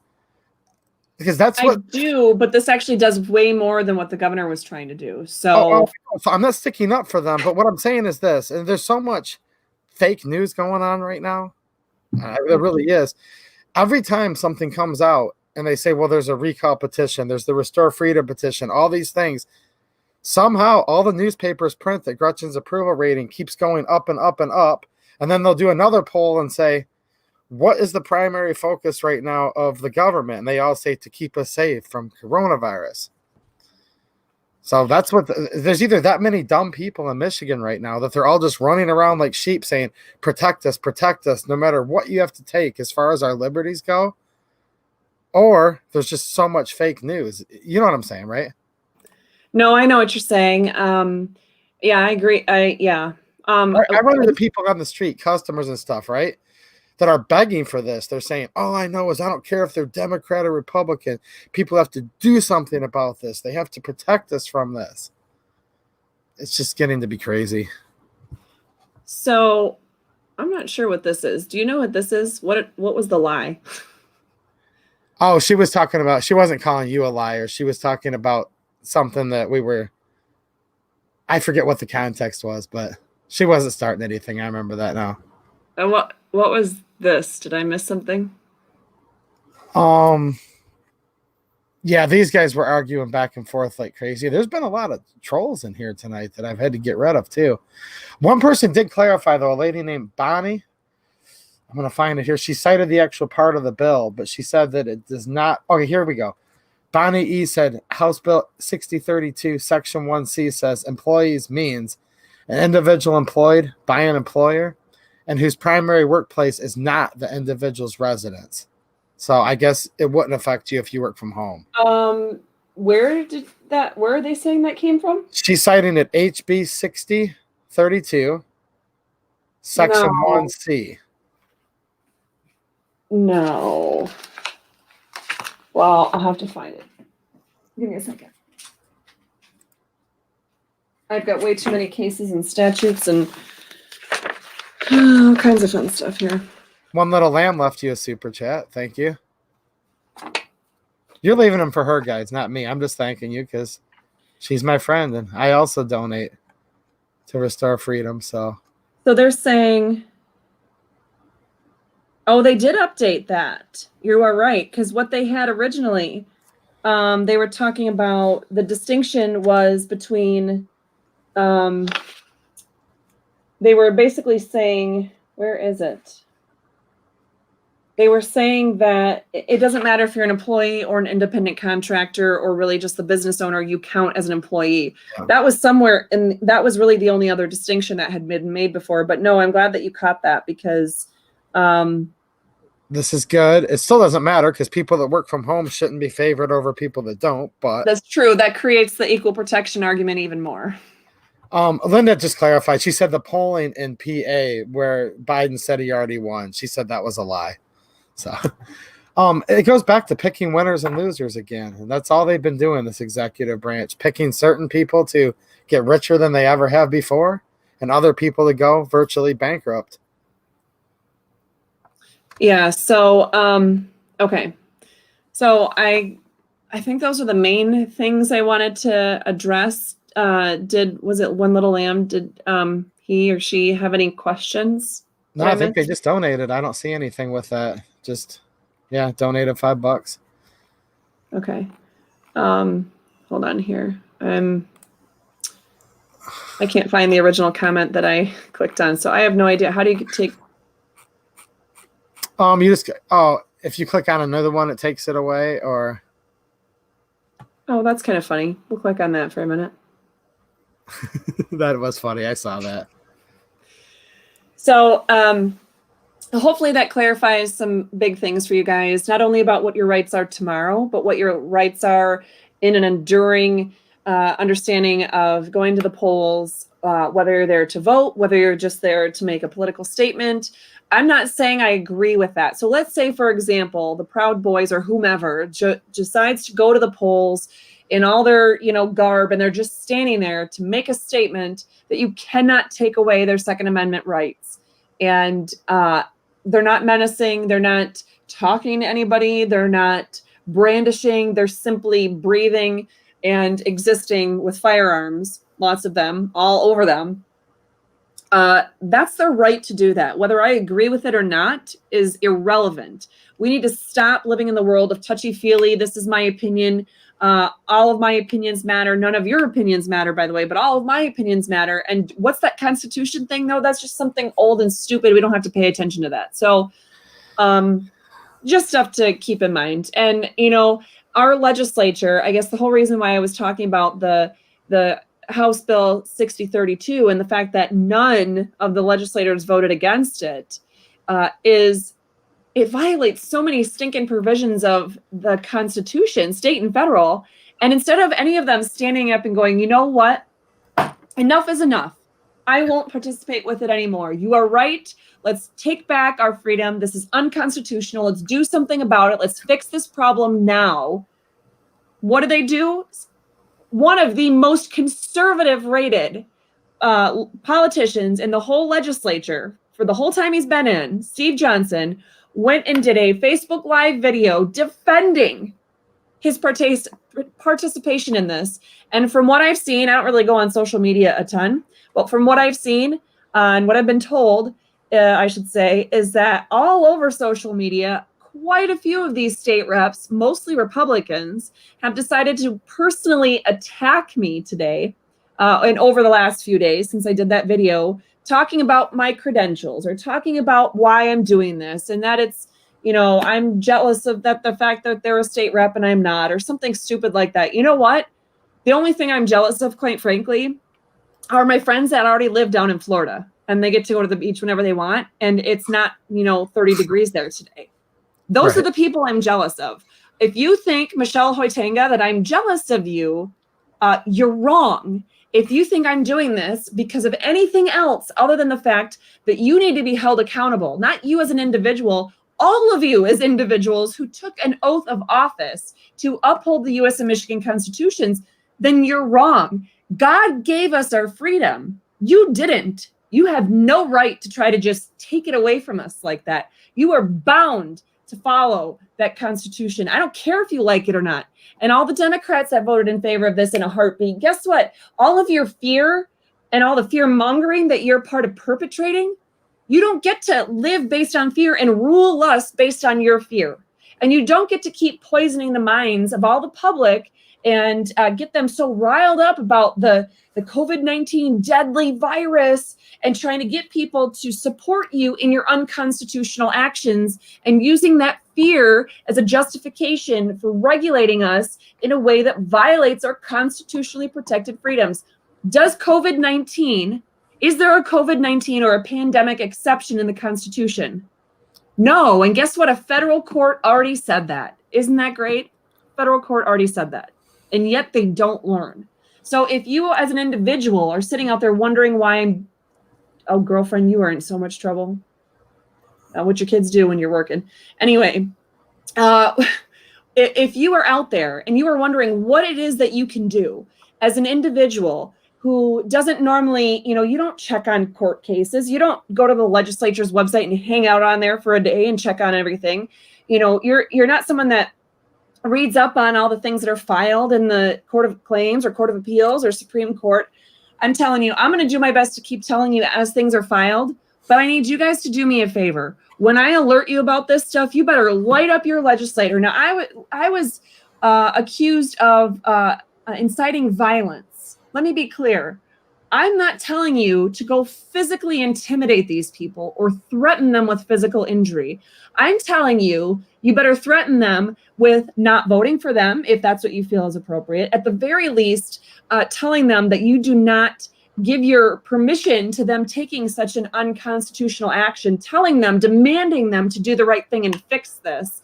Constantly conveying that message on, texting or emailing or calling or showing up to their in-office district hours, whatever it is, showing up to the next session of legislature tomorrow or Wednesday or Thursday, show up, sit there with a sign that says, get rid of House Bill, or it's now Public Act 238, get rid of House Bill 6032. Sit there all day, stare them down individually. That is doing the right thing. That is exercising your First Amendment right. That's exercising your rights under Article 1, Section 2 of our state constitution, or Article 1, Section 3 of our state constitution. That's what I'm talking about. Just to be clear, I don't think anybody really thought I was saying that I'm inciting violence here. I'm not. If you commit violence, then you should be held criminally responsible for those actions, right? But do something about it. And don't think that your one voice is not enough. Micah is just a guy who owns a business. I am just a gal who owns a business. We're not multi-million-dollar people here. We don't have power in the world here. We're just on a mission to fight for freedom here in Michigan. If we can do all that we've been doing, you can certainly pick up a phone and call your legislator and call them every day until they fix this. Let them know that's not okay. Tell your neighbor to call them. Tell your friend to call them. Tell everybody to call them. Anyway. Yeah, and you have a super chat here from C Visions. That was a good one. Said, non-compliance to unjust and immoral laws is a moral person's duty and obligation. I thought that was a good one. You found it. Cool. I liked that one. Yeah. Oh, yeah, absolutely. The Bible tells you you have to hold the oppressor accountable, that you're supposed to, rise up against and fight against that. You're supposed to fight for the oppressed, right? Well, all the people in the whole state of Michigan that get the common cold. Oh, and by the way, this was interesting. I want to say it was on Mayo Clinic's website. Again, one of the sites that they would use, right, on the liberal left to justify all this stuff with their whatever. It said that the average person in America gets the common cold with all the same symptoms, the same principal symptoms of COVID-19. The average adult gets that common cold about 3 times a year. So 3 times a year, you're going to get the symptoms that they are now saying you now cannot go to work, because we know you're going to get it on average 3 times a year for every single person that lives here. Some people get it more. Some people get it less, but that's the average. I don't know.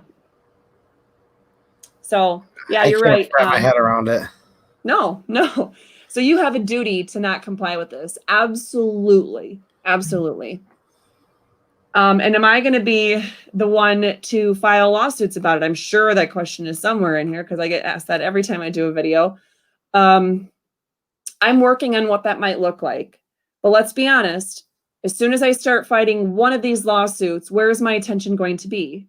My attention is going to be on this lawsuit, right? Because I will have a duty to carry that all the way through, start to finish. I can't just file a brief at this stage if I want to as an amicus and then come in and file a brief at another stage if I want to. And if I don't file a brief before and it moves on to the next stage, then, something terrible has happened. No, the case will still go if I'm an amicus. Yeah. But if I'm the main plaintiff's attorney, that's going to be a different story. And I'm one person. That's the thing. There's usually paralegals, legal clerks, assistants, multiple lawyers. They call them legal teams, right? Usually. Yeah, I can show you guys my paralegal. Come here. This is my paralegal. Paralegals make a lot of money, actually. This is my paralegal. Cutest thing. Right? How much? You're my paralegal? A lot, I would assume. I pay her with kisses. Ah, well, that's good. Okay, you can have your chocolate cereal. Go for it. So, yeah. So it's just a matter of where am I being called to spend that time and energy? I have a lot of other projects that are irons in the fire, so to speak. So, am I going away? No. Am I going to stop fighting for our freedom? Heck no. If there's opportunities presenting themselves to me for additional amicus briefs, would I participate in that? Well, yeah, I will. And I will end up filing cases. But when and exactly which ones and exactly which court would be the best, avenue for fighting for our rights, that I don't know. Yeah. So have you seen any other? Just people that are all ticked off about this, like a lot of people, Oh, I'm in trouble. Patrick Nixon's on here. Oh boy, he sent me a long email about when am I going to do some stuff about contact tracing. It's not going to be tonight. I did mention it. I'm just waiting. I'm waiting for the next comment to come on here about that from him. I will be addressing that. That's the thing, right? Are they allowed to require masks to be mandated? No. But think of how many realms that's coming up in. That's a totally different legal argument, depending on which topic you're talking about the masks are being brought up in. What about contact tracing methods? Writing down your name and your phone number and sometimes additional information about each place you've gone to. And then it says right in these orders that that information then upon request, the business or the school or the other facility must provide the names and phone numbers of individuals with possible COVID-19 exposure to MDHHS and local health departments to aid in contact tracing and case investigation efforts. That's insane. So they can't claim that this is, a private business's policy like they try to, some businesses are trying to claim about the mask issue. That's just not even a thing. But you have those kinds of things. You have you can't even go to work.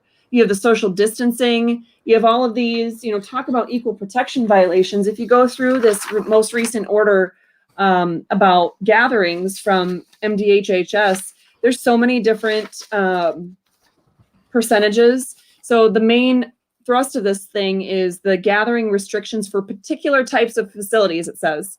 If that's not a violation of equal protection, I don't know what it is. Particular types of facilities. So one type of facility, you can't exceed 50% of your total occupancy limits. Another is 25%. Another is 50. Another is 25. Another is 15. Another is 50. I mean, they make it really easy to understand, there's all kinds of good stuff in there. I mean, really. Read this stuff. Read these emergency orders. Read the executive orders that were out. See the similarities. Read the press releases on Michigan.gov that they're doing about this. Read these bills. I will try to put more and more of these right on our website under resources. I haven't put any on there in a little while because, quite frankly, our government started churning out so many unconstitutional things so quickly.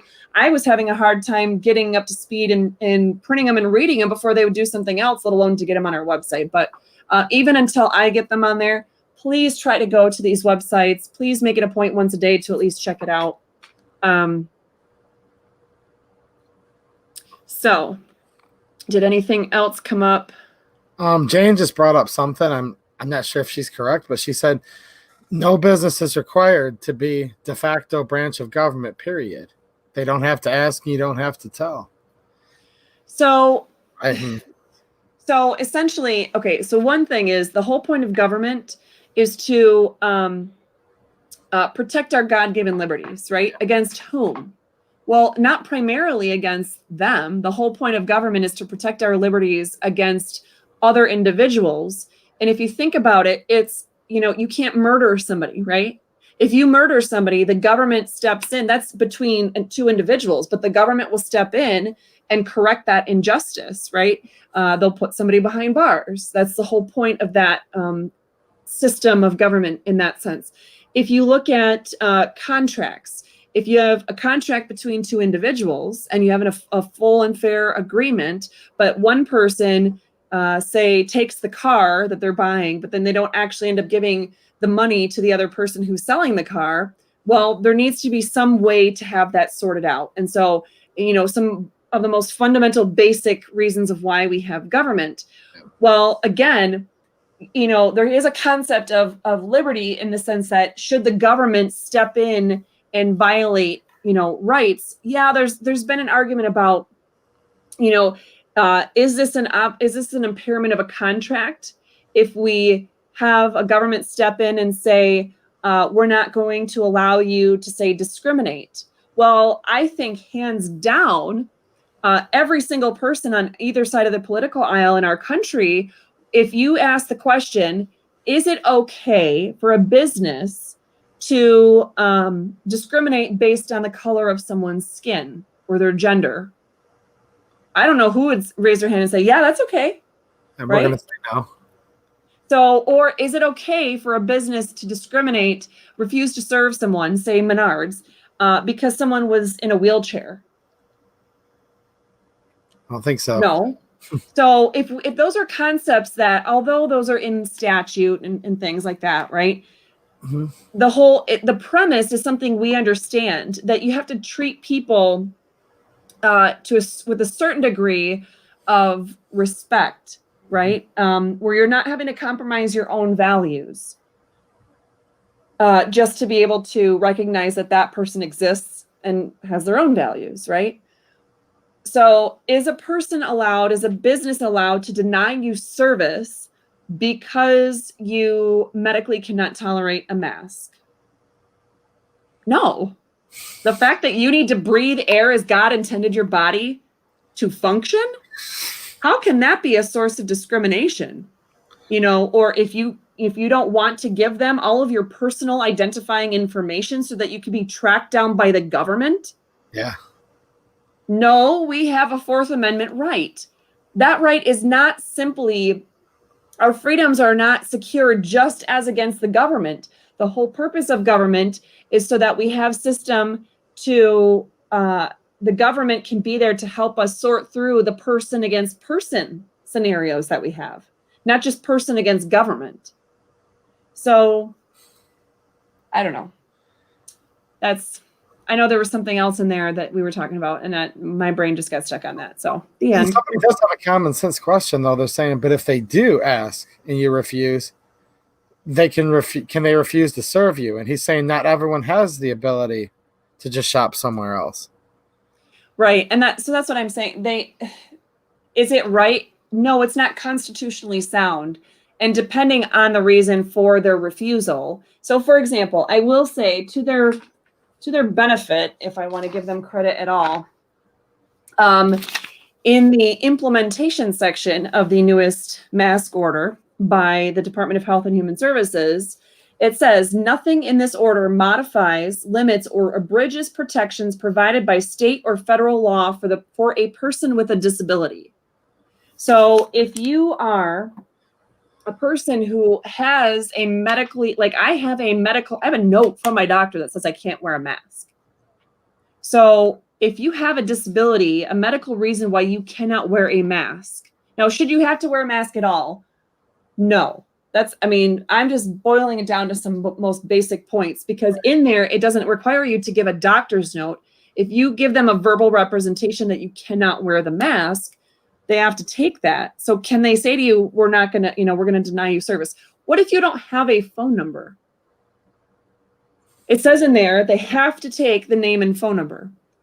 I've noticed a lot of these businesses lately trying to, enforce these edicts. They're actually more jackbooted than the government themselves. They'll just say, you can get the F out, screw you. And then there's like these big guys like this, like muscling you out the door. And I mean, it's amazing how quickly you give someone just a little bit of power. People that don't deserve the power, you give them a little bit, and all of a sudden they want to be conqueror and dictator of the world. It could be the Walmart greeter, the Menards greeter. These people literally think they're the new Mussolini or Hitler all of a sudden. They're just going to march you all off to the gulag, and it's crazy, isn't it? Oh, yeah. Is it possible to take this federal under Title 18 USC Section 241 and 242, deprivation of rights? Let's see, which one is it? I want to say it's 242. You need to read that, because 242 is the one that says that's only a deprivation of rights based on the color of your skin or your national origin or your race. I think the very, very limited description. However, 241 is the conspiracy. And that means anytime you have two or more individuals that are acting to conspire to deny someone of their constitutionally protected or statutorily protected rights, then that is a felony. Yeah, that's definitely at issue here. So there's a lot that can be done. I'm trying to not bore people with the law, but yes, it is possible. That's where it's tough. And I like these common sense questions, because here's what it comes down to. On principle, we should say, if we all boycott this business, some people don't have the means to travel out of their small little town that only has one barber shop or one restaurant, Right. It sucks. It does. It does. I'm trying to figure out what some of these comments are.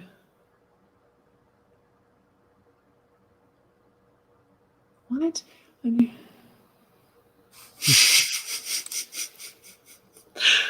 Sorry, that was just too funny not to share.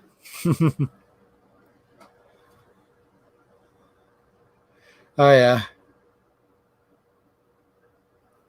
Oh, this person is special. How about I'm not dealing with that. Okay. Oh, probably another one just slipped in. Yeah.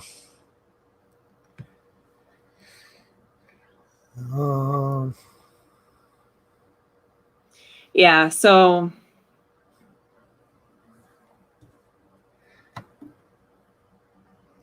I got rid of a bunch of them earlier. okay, so Patrick points this out, and I don't know if this is accurate. I'm just assuming that he's accurate in this. The thing is, the Justice Department doesn't get to change what a statute says. So I really don't care if the Justice Department says that it doesn't need to be based on racial discrimination or whatever. The Justice Department doesn't get to change the statute. So if Congress changes the statute and the president signs it, then it can open it up to other things. But the statute itself is what it is. I would never advocate that we follow and utilize a tool that has been changed unilaterally by an executive branch member instead of the legislature through the normal process. Except for what sucks is they always like to cite the Chevron deference where they say the agency's opinion actually overrides what the law itself says on its face, but I don't want to get into that. It's probably too late.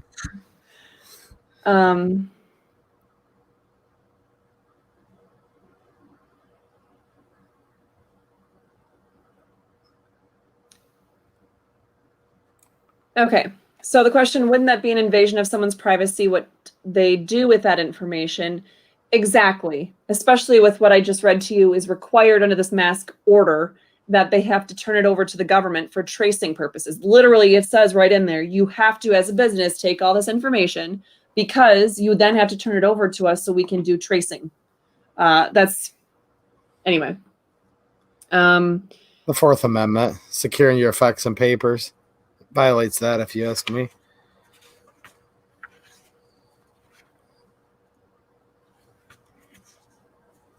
Oh, Governor Whitmer.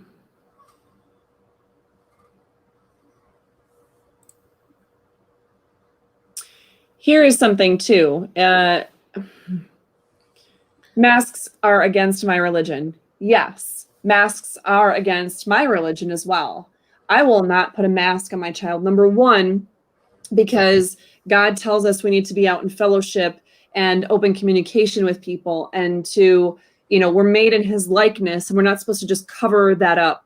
Our faces are meant to be exposed and part of communication and a part of, growing with people in our communities. So no, that's, we can't cover masks or cover our face with masks. But the other thing is kind of going along with this comment. If you are sick, then wear a mask. Well, the problem is I won't allow my child to wear a mask because the experts in the field, as well as the CDC itself and all those other entities out there, tell us what they're seeing is actually people who are wearing the masks all the time are the ones that are getting sick. They're not just getting sick from COVID-19. They're getting sick from COVID-19 in far higher rates than people that are not wearing masks. But they're also seeing people that are wearing masks are getting sick from all kinds of other bacterial infections in their lungs, in their gums, at their teeth, all over their face. That's just disgusting. And it's because you're not designed to have to wear a mask all day long like that.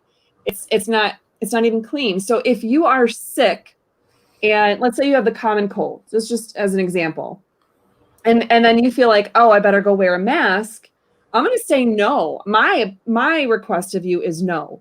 And I'm working with some actual medical providers from a variety of legal or medical perspectives to come together and provide that information directly to you. Several of them have already gotten back to me, and I'm waiting on a couple of others. But so you're going to see it's not me the attorney saying that. It's doctors, it's expert immunologists and epidemiologists and emergency room physicians and, PAs that own their own medical practices and you name it. PPE experts, the very people that we should be listening to on this stuff, not just government officials and whatnot. So, yeah. Are there any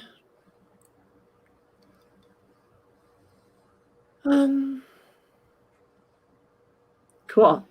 All right. So it looks like we really answered all the questions. I really appreciate you guys being on here. Yeah, I think so. So obviously it's always much longer than I anticipate, but hey, it is what it is. We're getting information out there. So make sure, guys, above all else, do not let any government official or a collection, such as the entire legislature, do not let any government official tell you that you are too stupid to read the laws yourself, that you are too stupid to read the Constitution yourself, that they are smarter than you and they know that what they're doing is okay and you have no right to question them. Do not ever buy into that. In fact, if they start telling you that, you know they're doing something wrong. You better be standing up to them even firmer than you were going to do so before. This is a government of the people, by the people, and for the people. This is not a government of attorneys. It's not a government of politicians. This is a government of the people. It's time we stand up and take our government back. I can't do this alone.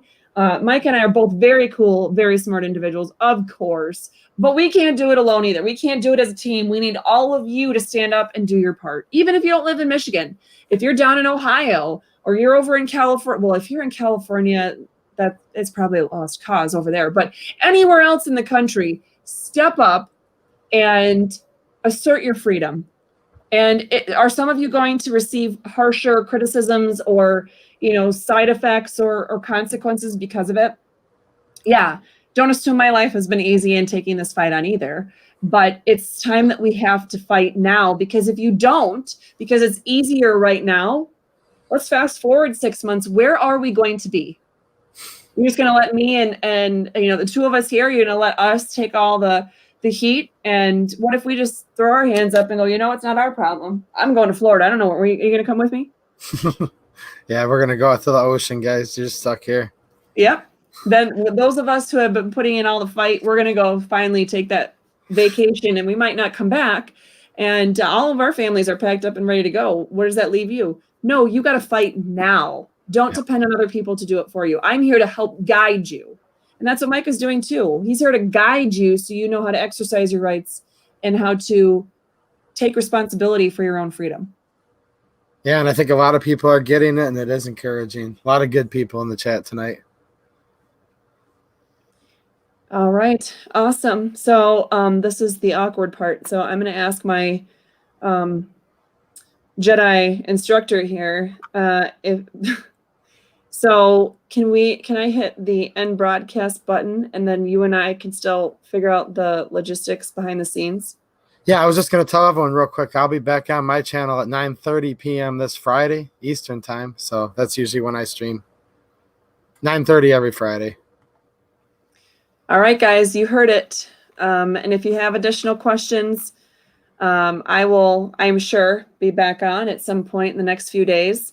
Especially with the election happening. I'm sure there will be more things happening even just with that alone. So, that is so special. Is this a neutral? Oh, geez. I just clicked out of the chat too. I didn't know they came in this late. I'm not sure. I guess we could just give that guy a chance to see if he's maybe telling somebody else that they suck. But anyway. All right, guys. Did you go back in? No, I clicked off of that part okay. when I was. All right, guys. Thanks, everyone. Make sure you do go vote. Have a wonderful night.